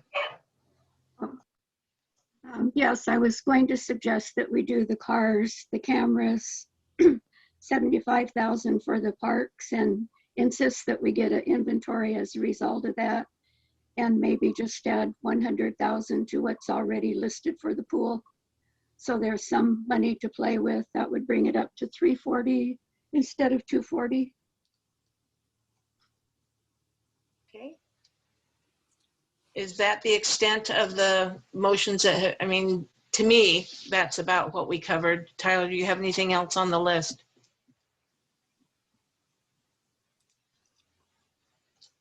Don? I would like to modify the motion to decrease library funding by 100K and to increase the pool funding to 200K from Jan's proposal. Let's just take that particular motion as a separate and standalone right now so that we not include that right now in the motion. What are the wishes of the council on increasing the funding for the pool investigative team to 200 and decreasing the library by 160, did you say? Don? Just decreasing it by 100. 100 and then 200 up on the pool. Could Just we on hear that, from staff what that means, decreasing the library? Tyler. Yeah, we haven't done an analysis of what a decrease means, but I think it's safe to say that that's cuts somewhere, right? There's not 100,000 in contingency within that department. So that would be coming either from materials or personnel, you know, to balance their budget. I'll let Jordan jump in with anything else he wants to add, but it would mean cuts. Yeah, I had the same, just shooting from the hip analysis that, you know, you're going to have to cut from either personnel or materials. And if the budget committee has a recommendation on that, and I'm sure our library director might, you know, have a little bit more information. Chair, one question I do have is if the goal tonight is to adopt the budget, and if there is more proposals like this one, and if you want more information about service impacts, you know, we can take a week or a few days to gather that information. But I think Tyler's analysis is probably right. In a you know, department like the library, you're probably looking at some sort of, you know, service cuts, whether that's, you know, a little bit of reduction of personnel hours, you know, or, you know, materials, acquiring more books and things like that. But we're going to tell you exactly. That would be up to Sarah, you know, working with me, I guess, unless you guys have further direction on where that cut should come from. Just a second. Mayor, I modified the motion to retract the library item. Can I just ask a clarification? Is it, because you didn't answer the other question I had about the utilities, that IT and tech are not paying $1 in utilities or insurance for the community campus site that they're obviously occupying. And so what about, you know, I think it's $160,000 coming out of the pool. What if we took $100,000 of that and moved it over to IT and tech, SandyNet, to pay their fair share of utilities and insurance at the site? That would help not have to take it from the library. Chair, would you like staff to answer that question? So Tyler, I think we can provide a little more information on how that fund works. I think the Aquatic Community Campus Fund, or maybe it's called Aquatic Recreation Center Fund, includes the entire campus. And I think SandyNet does pay into the utility, you know, allocation. So they're paying from telecommunications is paying into the, you know, whatever the pool is that gets allocated for utilities. There's no line item showing that, Jordan. There's no line item it's showing insurance or utilities for either one of those.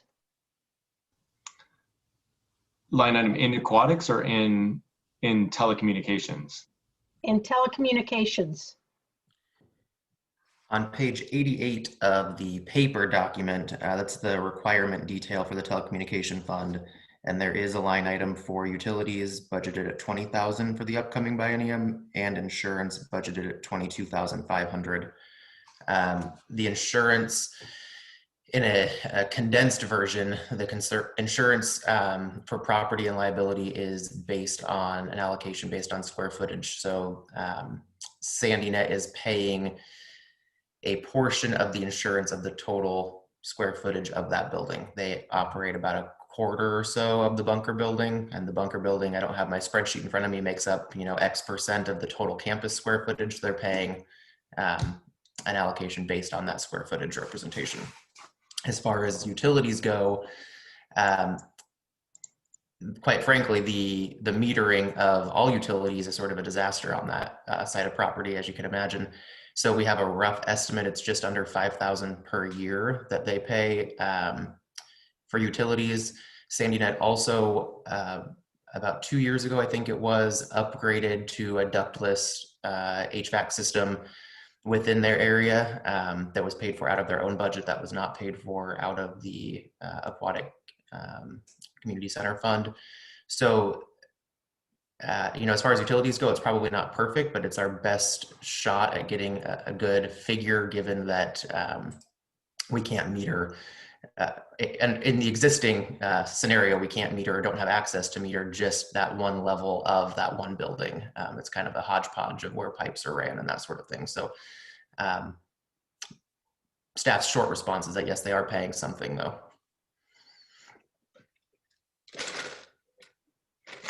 Right, Dan.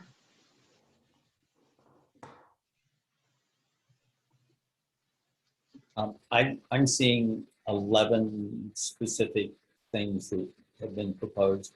Could we get specific language on these and either vote on them individually or maybe table the vote for a week until we can get specific language and so we know precisely what we're voting on?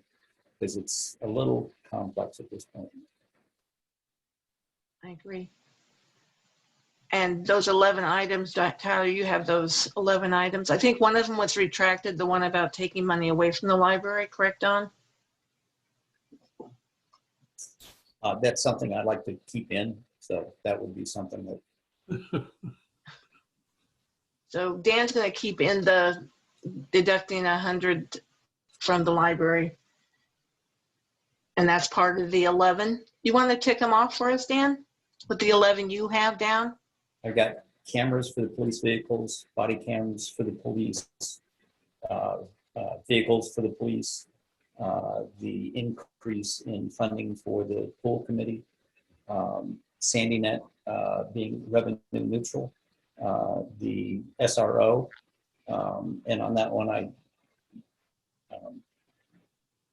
high school already has 2 full-time security officers. I don't see a reason why the school district shouldn't be paying 100% for an SRO. There is, I'd like to see the police, and I'm throwing out a number, not saying this is a good number, but funding 80% and then the police finding 10 or 20% within their budget to pay for the other. And then on the upgrade to the parks, the whole park issues, I'd like to see us engaging the community where the city might provide the materials and get local community members to support with volunteering labor. The decrease in the library funding. And then I think the SandyNet paying for their own utilities has been resolved, but that may need some more information. Okay. I'm going to go to Carl. We'll get through all the questions and we'll take each item line by line. Carl. Yeah, generally, in the big picture of things, I think that we know that there's a few things that we could make a pretty easy decision tonight. There is a motion on the table, and I think it includes the police funding, and I think there was modified to include some amount for the parks, and I thought that's what that was. So I would suggest, and since we have a motion and a second on the table, that we at least go through that. I'm not going to call for a vote on that now, Carl. There's too many other discussions that have come up since then. I don't want to call for a vote on that because it gives a feeling that we're done when there's 11 items on the line that we need to incorporate into that motion before we take the final motion. Point of order, Chair. Point of order, Chair. But if he makes a motion to call the question, that's Robert's rules. You got to go to that vote, don't you? I didn't call for them. I didn't call for the vote. I called for there's a first and a second. I didn't call for the vote. Councilor Exner just did, Chair. I did. So I don't think we need to have it done right now. Let's get the questions out of the way. But I think that if we got a motion on the table, a second, so at least 2 of our committee members have said that they want to go forward. And I think we need to have a call of some kind. Now, so that's that point. Yeah. I think I appreciate Dawn taking the library off. I think that's something I would be very against that. And I know there's maybe some others who want to include that in there, but my opinion is that the library is a community center that has all kinds of things that are going on with it that make it very important to continue that during this pandemic. Plus the 110-year celebration is kind of in their ballpark anyway. So I'm very reticent about doing anything of that sort. So, and I guess that's where I want to leave it at. Say, And so Chair, Mark, I okay, forgot to include the roads. the roads. So, Which roads that weren't included in the budget? the bringing the roads up above. To the 85, above the 85%? Correct. Okay, well, as Stan has pointed out, there was a motion and a second. I'd hate to see this whole motion fail because we didn't give enough time to address people's concerns. And if you prematurely call for the vote and people haven't felt heard, it's probably going to fail. But if we're going strictly by Robert's rules and Carl has called the motion. I have no idea what the motion is, so somebody will have to repeat it. Yeah. The motion. Yeah, point of order. Point of order. I got like 6 of the list. I got 6 things listed here that, and so if there's 11 things that need to be, if somebody could just list them for us, that would be helpful. Well, Dan listed them. Yes, the motion that I made was for the police radios and cars, 100 for the pool, and 75 for the parks. And I think we could vote on that, and then we can go on and add other things if we choose to. But the motion originally from the mayor was to recommend the budget, approve the budget with just the 2 addendums he put. We haven't voted on the extra addendum. So the motion that's currently on the table is just to put a placeholder in to give that recommendation to the council and to adopt the budget. And I thought he withdrew that motion, and then I made the second motion, but maybe I'm losing track in all this. I saw Stan not withdraw his motion. And I apologize. Did you withdraw your motion? My understanding was that Jan was amending my motion. And so I was ready to move forward with her amendments to my original motion. And we had a second on Jan's amendment? Correct. From Lori Smallwood was my understanding. She was your second on the first one, so she seconded both motions. And the stuff that's left out of that? Then I made a motion to increase Jan's pool to 200,000.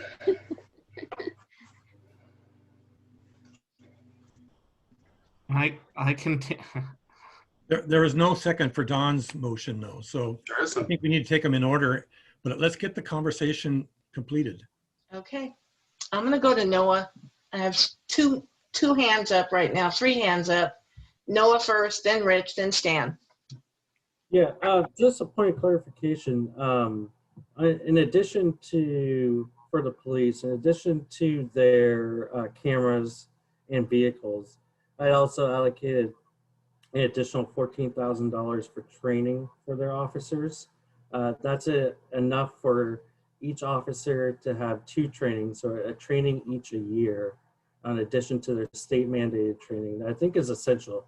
We give them the body cameras, but I think the training to deal with mental health crisis, et cetera, is equally as important. And so I just wanted to make sure that that was a point of clarification. Thank you, Noah. Rich. Seems to me there's a lot of numbers that have been thrown out with no real allocation. And there was an offer to have staff go back and kind of figure this out a little more for us. I would like to maybe make sure that's kept at the front of our mind.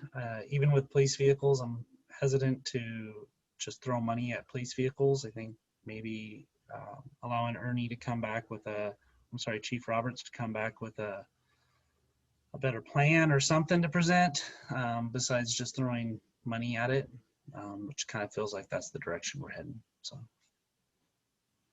Okay. Stan. I just would again say that I'm hearing a lot of consensus. The only two items I'm not hearing so much consensus on is perhaps taking money out of the library, and perhaps asking to go back and look at the police budget. I would ask, and I'd be willing to withdraw my motion if we just want to take the more controversial topics up front and get through those so that we could get to the areas in which we have broad consensus for.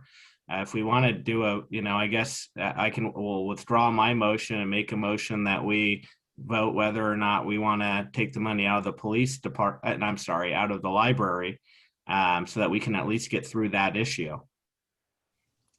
Why don't we start with that? I agree with you, Stan. Motion, second, withdraw.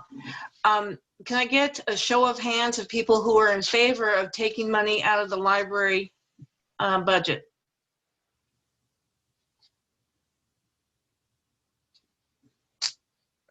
I'm done. Yeah. Yeah. Let's do a roll call. It's just easier. And this is if you're in favor of taking it out. And what was the amount to take out, Chair? I'm sorry, just for clarification. 100,000. Thank you. Okay. Okay. So on that motion, Committee Member Phipps? Aye. Committee Member Van Gent? No. Committee Member Lee? No. Committee Member Myram? No. Committee Member Huber? Aye. Committee Member Petzold? No. Committee Member Smallwood? No. Committee Member Sheldon? No. Committee Member Walker? Since I'm the liaison to the library board, I better vote no. Committee Member Exner? No. Committee Member Hokanson? Yes. Committee Member Pulliam? No. Chair Malone? No. Motion doesn't carry. The next item that you said we could deal with quickly. I don't know how to phrase it, Chair. I'd be looking for maybe some of your experience and help here. Is on asking the chief to look back at his police budget on that allocation. I'm not quite sure how to phrase that. I know that at least what I remember of Ernie's presentation was it wasn't that he chose not to have the police cam or the body cams. He was just budgeting to the bottom line and was told he couldn't have those things. But if we as a budget committee set it as a priority, I'm sure he didn't do it because he didn't think he needed it. He was just told by staff and finance that is that correct, Ernie? That you basically, it wasn't that you don't want body cams and you don't want cameras in the cars, that you were budgeting to the bottom line and you didn't have the money for that. Yeah, Chair Malone, that's correct. I budgeted for those items. It's been it was a council goal some time ago too for these camera systems. So I of course budgeted for those items, but in working through the budget, with Deputy City Manager Deems and also with Jordan and those items, we could not balance the budget with those items in there. So we had taken those out in order to balance the budget, which we're obviously required to do. And those are unfortunately some of the first things that have to go when you're trying to balance your budget. So those items were taken out. They were originally in and working through the budget starting in early in the year to get those numbers to balance. Those were the items taken out. Were the vehicles and the finishing the camera systems for the cars and the body cameras were taken out.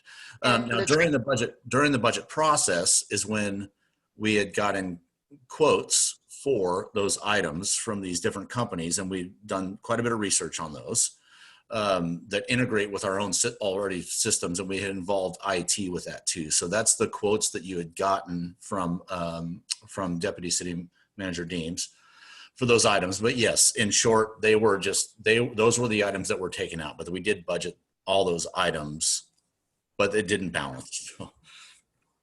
So Chair, with that, I'd like to make a motion that we allocate from the additional surplus money that we have for all of those items that Police Chief Roberts asked for, the body cams, the cameras in the vehicles, the important training for the officers to be able to have, that Noah outlined in what he said earlier. I would so move that we allocate funds towards funding those projects. And if I want to clarify that the cost of those was $14,000 for the training, $63,000 for the cars, and a total of $71,000 for the cameras, for both the body cameras and the vehicle cameras. Correct? Close. Close enough. 67 for the vehicles, not 63. 67. It totals 152,000. Correct. Okay, motion and a second by Lori. Motion by Stan, second by Lori, yes? Yes, Correct. okay. So we'll take a roll call vote on that amendment. Committee Member Phipps. Aye. Committee Member Van Gent. Aye. Committee Member Lee. Yes. Committee Member Myram. Yes. Committee Member Huber. Yes. Committee Member Petzold. Yes. Committee Member Smallwood. Yes. Committee Member Sheldon. Yes. Committee Member Walker. Yes, with a commitment to renegotiate the SRO contract next year. Committee Member Exner. Yes. Committee Member Hokinson. Yes. Committee Member Pulliam. Yes, I don't mind that commitment, Councilor Walker. And Chair Malone. Yes, and as Jordan said, that will totally fall into the purview of the council at that time. Since it's halfway through the biennium, they'll be the ones deciding and negotiating with the school district. It doesn't really need to concern this current budget adoption. Okay, so the other two items that I can think of right off the top are, do we want to allocate an extra 75 to 100 to doing additional parks repairs, as well as coming up with a list of park maintenance items in conjunction with the master plan that's currently underway. Kathleen, you're on mute. I make a motion that we add $75,000 for the 2-year budget to address the replacement for parks facility items like swing sets and things like that. I'll second. Moved by Kathleen, seconded by Jan. Roll call vote, please. Committee Member Phipps. Nay. Committee Member Van Gent. Yes. Committee Member Lee. Yes. Committee Member Myram. Yes. Committee Member Huber. Yes. Committee Member Petzold. Yes. Committee Member Smallwood. Yes. Committee Member Sheldon. Yes. Committee Member Walker. Yes. Committee Member Exner. Yes. Committee Member Hokinson. Yes. Committee Member Pulliam. Yes. Chair Malone. Yes, motion carries. Moving on, I think we have at least one other item, which is the additional funding for the pool steering committee. Additional money into the thing. I know your original motion said to put money as a placeholder in council contingency, but Don, do you want to make a motion? Yeah, I'd like to make a motion that we do add 200,000 to that budget as a line item to be a contingency for that work, not to be eaten up by the existing, keep the pool unopened, but to be used to open the pool. So we add 200,000. Let's start with that. We have a second. Just clarification real quick. I apologize, Chair, but a contingency to what budget? I'm sorry, that we add a new line item to the aquatic fund budget to identify this reopen the pool. Well, however they want to label it, but so that we just don't lump it in and mix it in with everything else. Regulatory committee for reopening the pool. However finance wants to note it. Effectively, we're adding 200,000 to the budget with a note that it should be tracked separately from the rest of it. Which puts us about 50,000 over the 308,000. because we have a 150 currently allocated and voted on and approved for the police budget. Out of that, I'm assuming out of the 308,000, which doesn't leave 200,000 in there. I will point of order that's been seconded, and we have a large contingency. Okay, so we'll move by Don, second by Kathleen. We'll take a roll call vote. Committee Member Phipps. Nay. Committee Member Van Gent. Nay. Committee Member Lee. No. Committee Member Myram. Nay. Committee Member Huber. Nay. Committee Member Petzold. Since we are going after the 308 and that goes over that, I say no. Committee Member Smallwood. No. Committee Member Sheldon. Yes. Committee Member Walker. Yes. Committee Member Exner. Yes. Committee Member Hokinson. Yes. Committee Member Pulliam.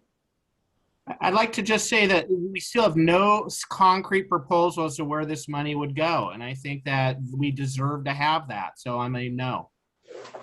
Chair Malone. Yes. So Chair, I believe that's 5 yes votes, which is not a majority. Correct. Can you tell me what, Tyler, can you tell me what the balance, not that we need to spend it all, but what the balance in the 308,000 is with what we've already motioned and approved? Yeah, let me ask a clarifying question because I must have missed the response to this or the final tally to this, but the $75,000 for parks, did that pass? That was a pass. That did pass. That passed, yes. So if we're sticking, But was that coming out of the 308 or was that coming out of contingency? It's coming out of the same place, general fund contingency, where the 308 is parked anyways, but. Okay. so if we're sticking to that $308,000 number, there's 81,000 remaining after the allotment to police and the allotment to parks. I'd like to move that we allocate the remaining $81,000 to road improvement. Okay, it's been, do we have a second on Dan saying that the additional 85 get allotted to road improvement? Yeah, I don't see, is someone making a second? Yes.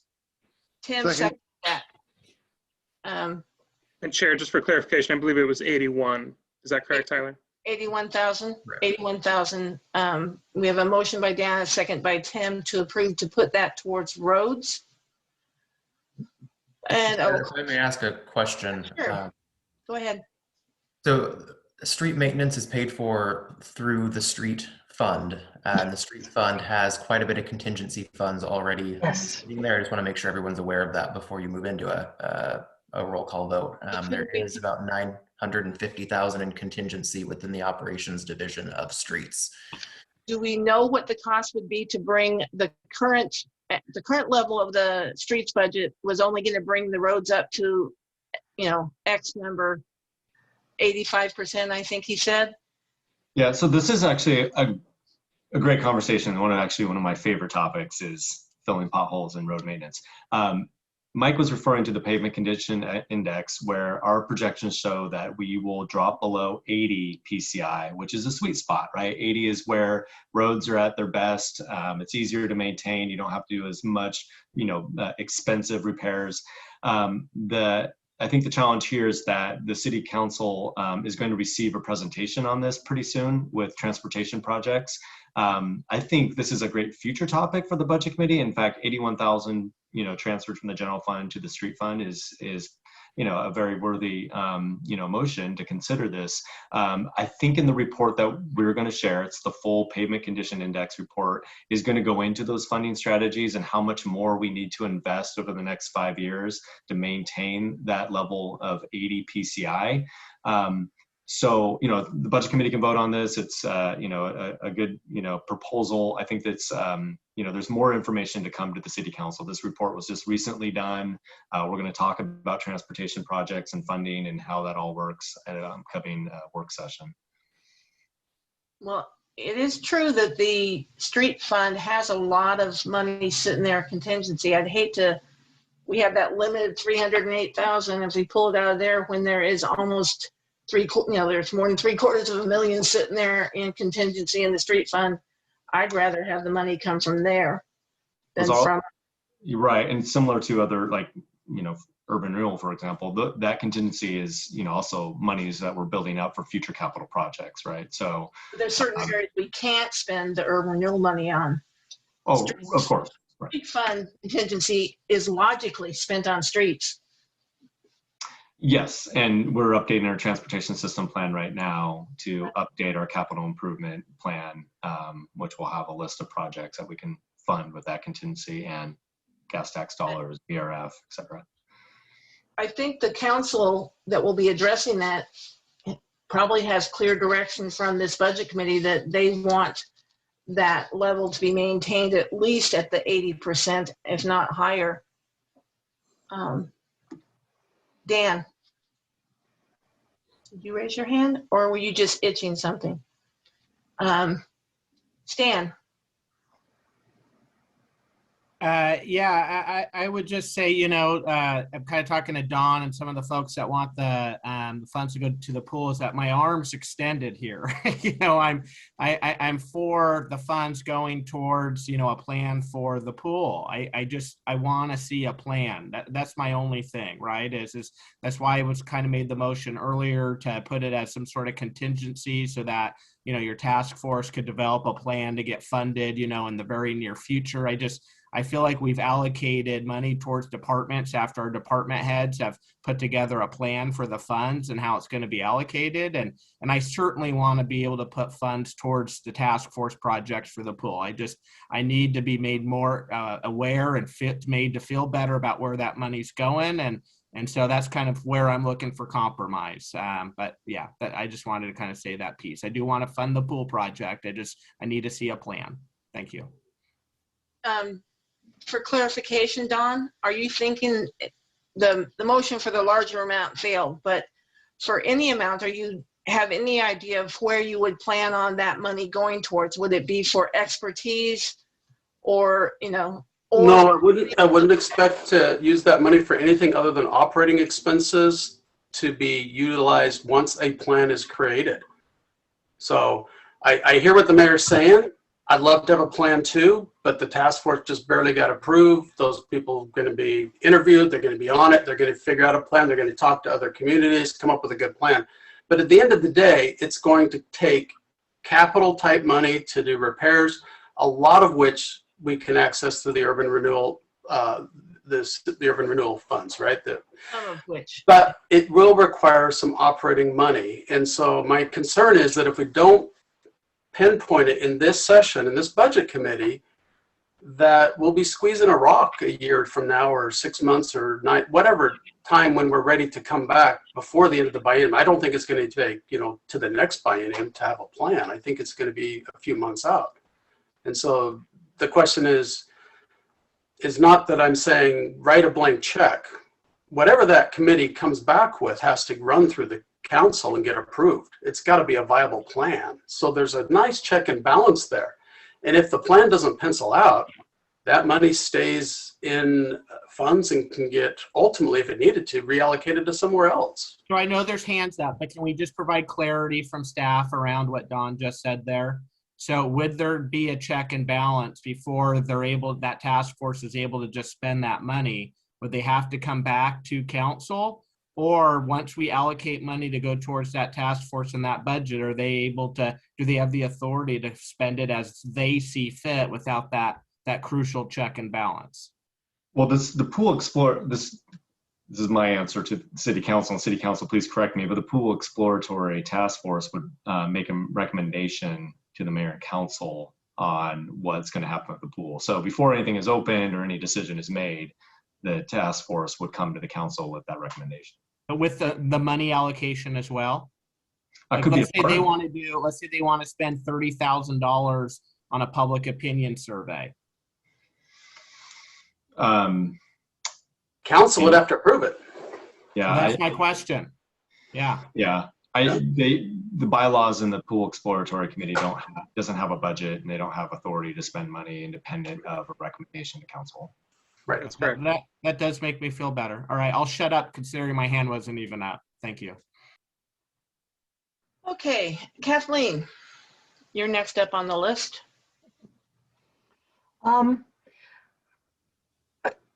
So, you know, we talked about that 300, let me start off with the roads thing. First of all, I think the roads, there's plenty of money with the gas tax and the other funding there for roads. So I'm not in favor of using general funds for roads, especially since the argument for the pool was we didn't have a plan, and we don't really have a plan for the road stuff either until we see it from the Public Works Director here in the future.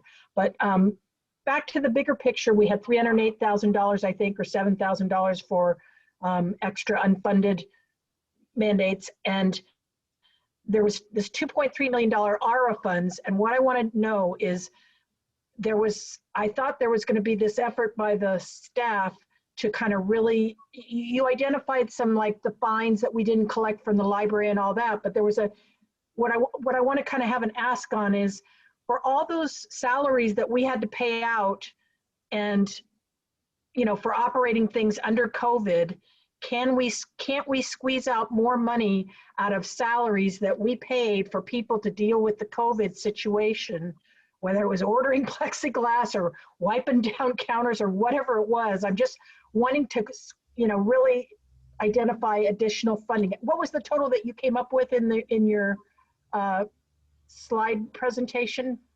So a lot of those expenses during the emergency, we did get reimbursed through the CARES Act. So in terms of responding with the plexiglass, the, you know, protection equipment, all that stuff, you know, the CARES Act helped us out on that. On the ARPA funds, you know, we joked about the 151 pages. We do need to go through that to make sure that what we are wanting to maybe recommend to the city council would be, you know, some of that replacement of lost revenue. And I think that's what you're referring to. And I think we identified $320,000 of that period of which is March to February prior year, and comparing the 2 years, there's this whole calculation in the guidance that we go through. And I think we're around 320,000. The question on that is each of those things we identified in about 7 or 8 departments are eligible revenue loss replacement. You know, we think gas tax and lodging taxes are, but, you know, recreation fees and things like that, we want to verify that we can for sure use that funding to replace that lost revenue. Okay, well, my point about all that, bringing that up because it's a little off point, is that I hope that we're able to, I know not all of that funding is general fund money, and it, you know, because the utilities and all those are obviously going to go back into the utility funds. And so I would hope that we can kind of maximize the amount that we grab of that for the general fund dollars and still meet the criteria and help use that fund reimbursement to offset this need for the general fund costs to be kind of what do you call, set aside, or however Don wants to say it, for the pool, so that we're not going over the 308 and we're not, but we have some assurance that we have an option to staff the pool and run it for the short term. And I still think we need a plan too. I get that we're working on the plan too. That wasn't very articulate, I'm sure. Sorry about that. I was trying to think of a way to maybe summarize. If we can maximize revenue loss replacement for the general fund, that could be a resource for the city council to then maybe redirect some general fund monies to, say, reopening the pool if the exploratory task force has that recommendation. It could be another source of general fund. Okay. Chair, I think you're muted.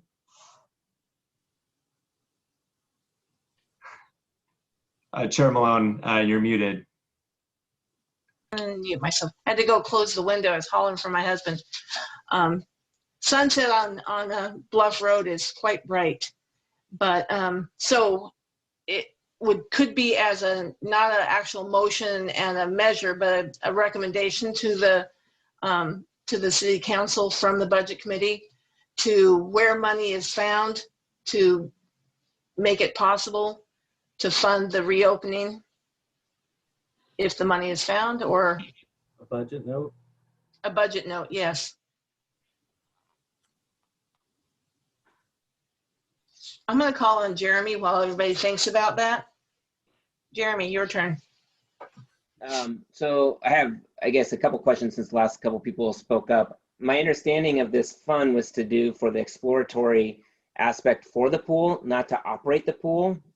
Is that, am I missing it? Because I hear a couple people saying operating the pool or fix this to operate the pool.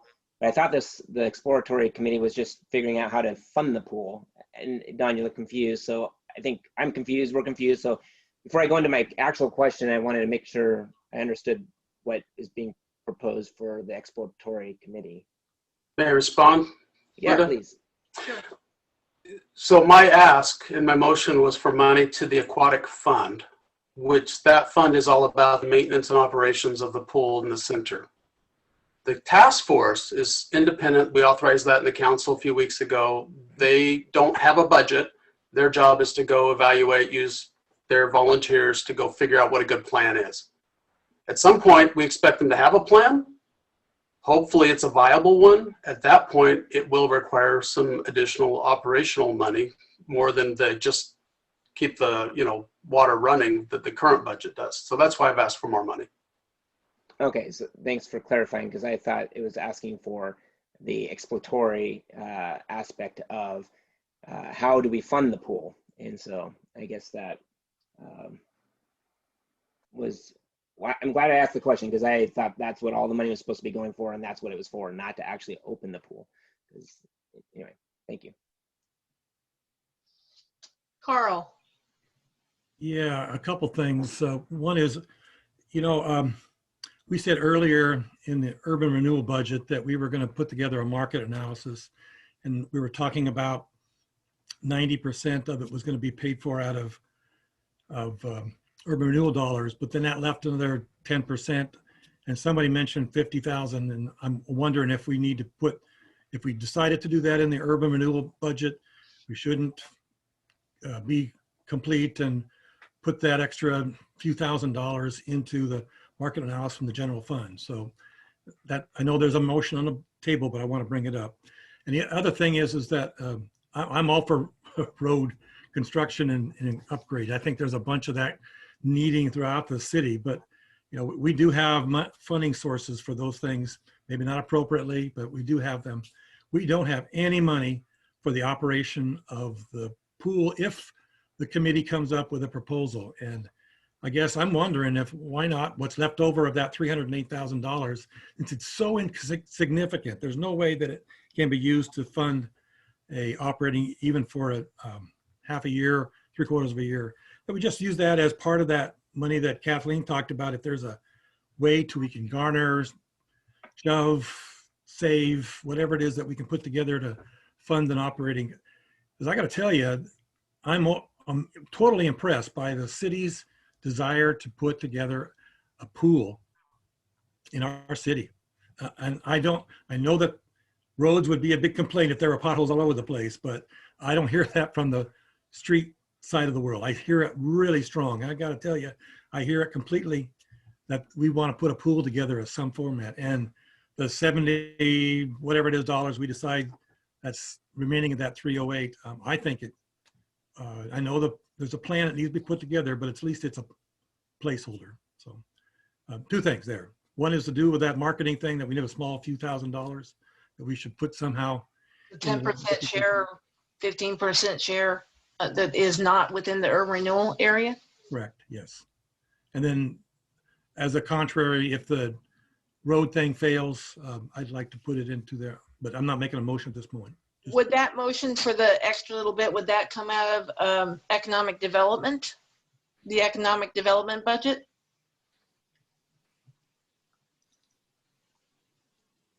Tyler? Yeah, I can step in, yes, or somewhere else in the general fund. Economic development has, I think, 24,000 that we budget in contingency.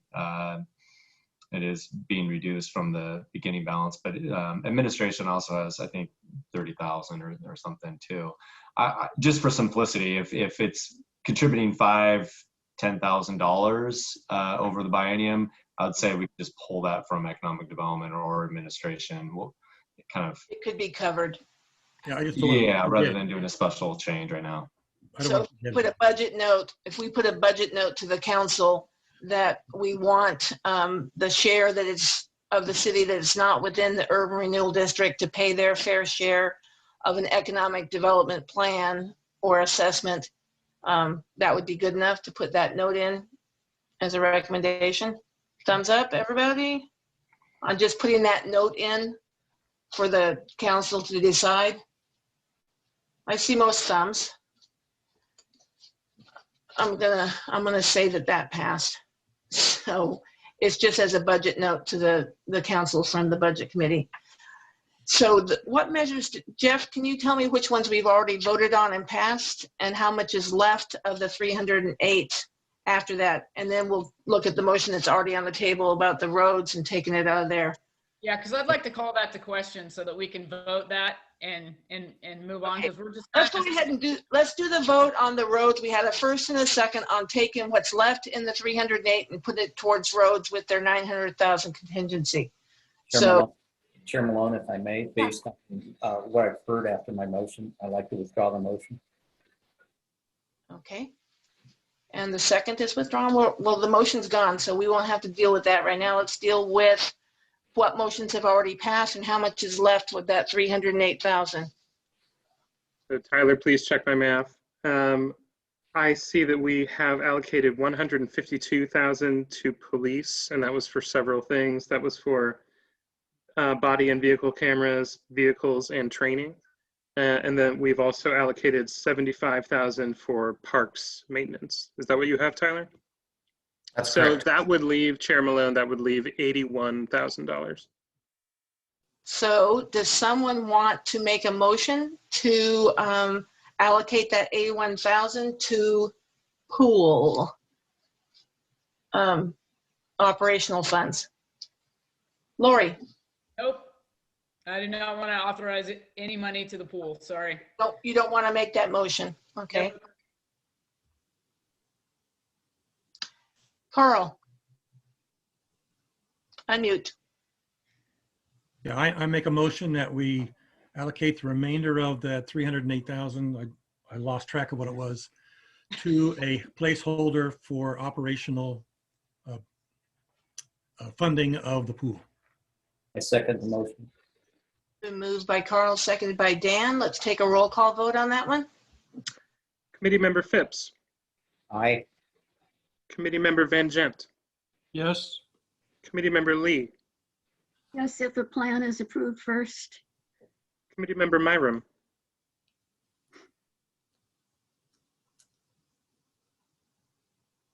I think you may be muted. Yes. Okay, I see a thumb up for a yes. Committee Member Huber. No. Committee Member Peetzold. Yes. Committee Member Smallwood. No. Committee Member Sheldon. Yes. Committee Member Walker. Yes. Committee Member Exner. Yes. Committee Member Hokinson. No. Committee Member Pulliam. I believe you're muted, sir. Oh, Hokinson just threw me for a loop. Yes. Chair Malone. Yes.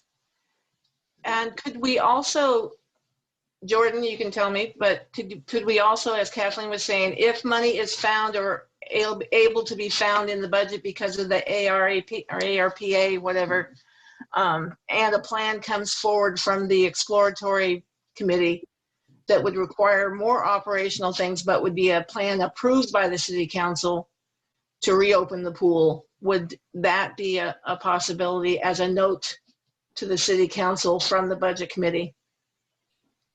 Everything you just said, yes, that could be a recommendation the budget committee makes outside of the actual approved budget, but a recommendation to the city council is fine, as like you said. Allocate those funds to reopening the pool if a good plan is produced. Lori. Lori. So I'm sorry, Jordan, are you done? Oh, yeah, sorry. Okay. Yeah, Chair Malone, I'd like to make a motion now that we've gone through all this and we've allocated any extra funds that we had, that we make a motion. I'm going to make a motion that we approve the budget. With all of the amendments as proposed and all of the budget notes as proposed? That is correct. Okay, it's been moved by Lori and seconded by Stan that we approve the budget. Call for a roll call vote on that. Committee Member Phipps. Aye. Committee Member Van Gent. Yes. Committee Member Lee. Yes. Committee Member Myram. Aye. Committee Member Huber. Yes. Committee Member Petzold. Yes. Committee Member Smallwood. Yes. Committee Member Sheldon. Yes. Committee Member Walker. I just have, does this include the ARA funds too? I don't understand what it else, are we I think it just point of clarification. I'm sorry, Lori, but I think it includes the budget note to Jordan and to the council that if funds are found and a good plan is presented, okay. That's why I said, does it include all the notes to the. All right. Okay, yes. Committee Member Exner. Yes. Committee Member Hokanson. No. Committee Member Pulliam. Yes. Chair Malone. Yes. Can I get another vote, Jeff, of the committee as far as where they stand on their desire, if a good plan is brought up and if funds can be found? What does the committee think about reopening the pool? Is there a strong desire by the committee to reopen the pool? As this is just a referral vote to the city council, we have no choice in that, but I'd like. Point of order, I don't think that's a topic for the budget committee. I think that's a topic for council. Well, it is a topic for council, but I'd like them to have input from the budget committee on our priorities also, since we've worked towards this. With no funding mechanism? Yeah, No, I didn't say if the fund, what I said was if a good plan comes up and the funds can be found, either through the ARPA funds or whatever, if the funds can't be found, it's moot. It's moot. But I want to know what members of the council, of the budget, not the council, but the budget committee are in favor of reopening the pool. I just think it's a bigger discussion, Linda. That's It all. is a bigger discussion, and it's going to be had hopefully at the council meeting, hopefully not on a Zoom meeting when it does happen. But just for my own edification, humor me. Roll call. Okay, Chair. Committee Member Phipps. I'm opposed to reopening. I'm for a new pool. Committee Member Van Gent. No. Committee Member Lee. As the person who was the only one vote out of 7 to vote to keep it open, I would vote for it. Committee Member Myram.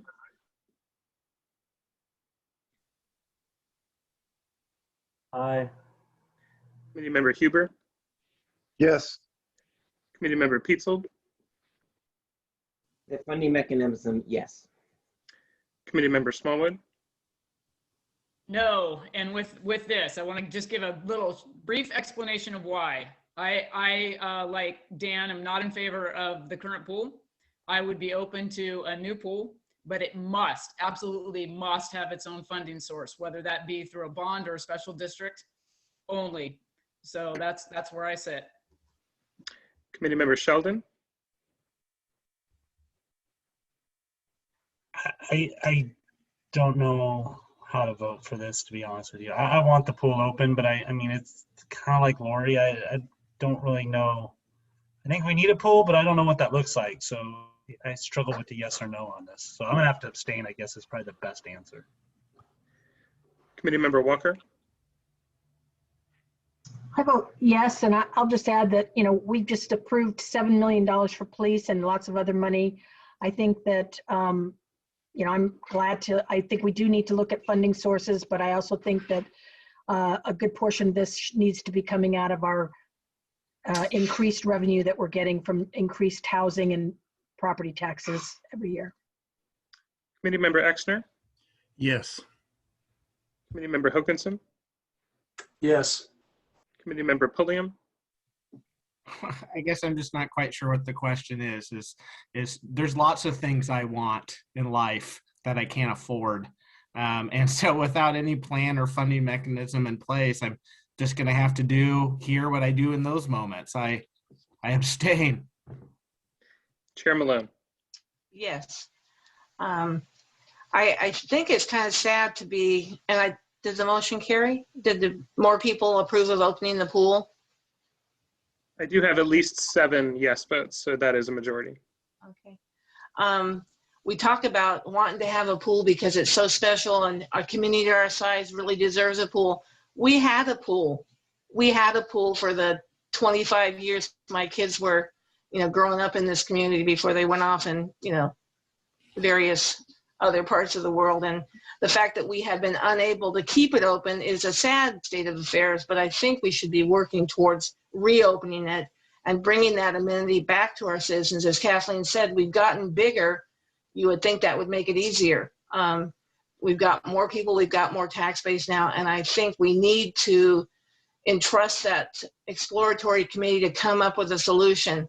If other communities smaller than us can do it, there has to be a way that we can do it, whether that's through bonds like Cottage Grove does, or through a district or whatever best solution they come up with. But I think we should send the message that we place that safety of our youth and the ability of our seniors to exercise and all the other things that the pool brings as a priority for our community, and send that message out as the desire of our budget committee to do that for the community.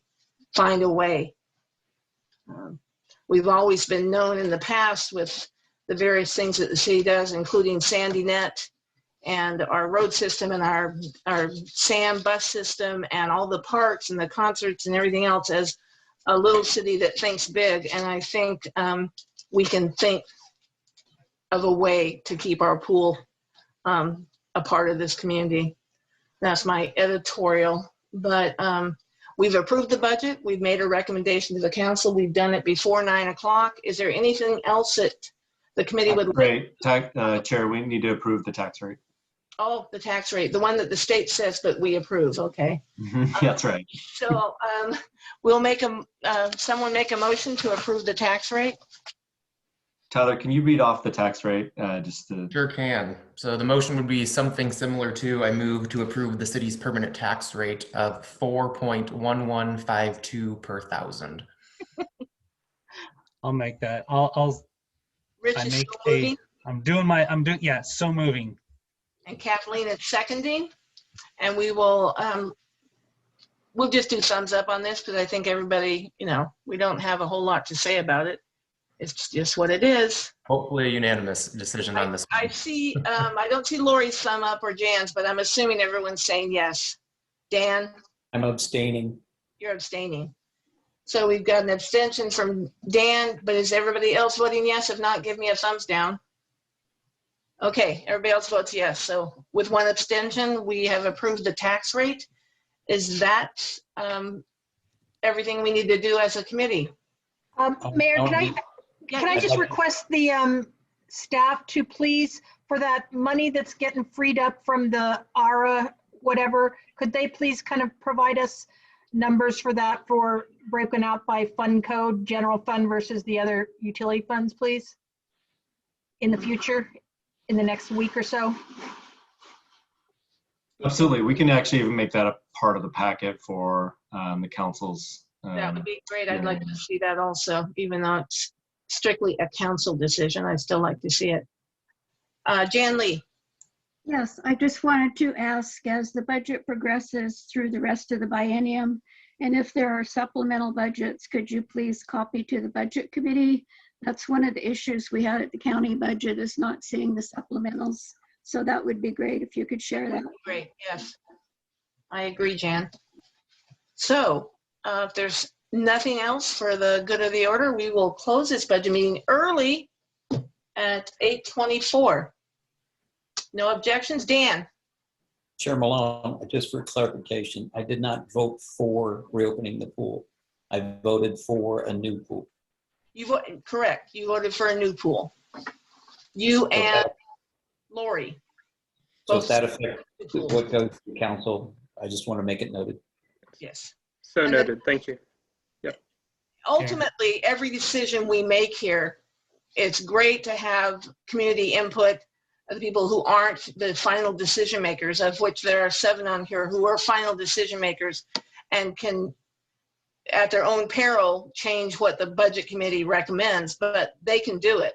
So that's the good part about how these things work.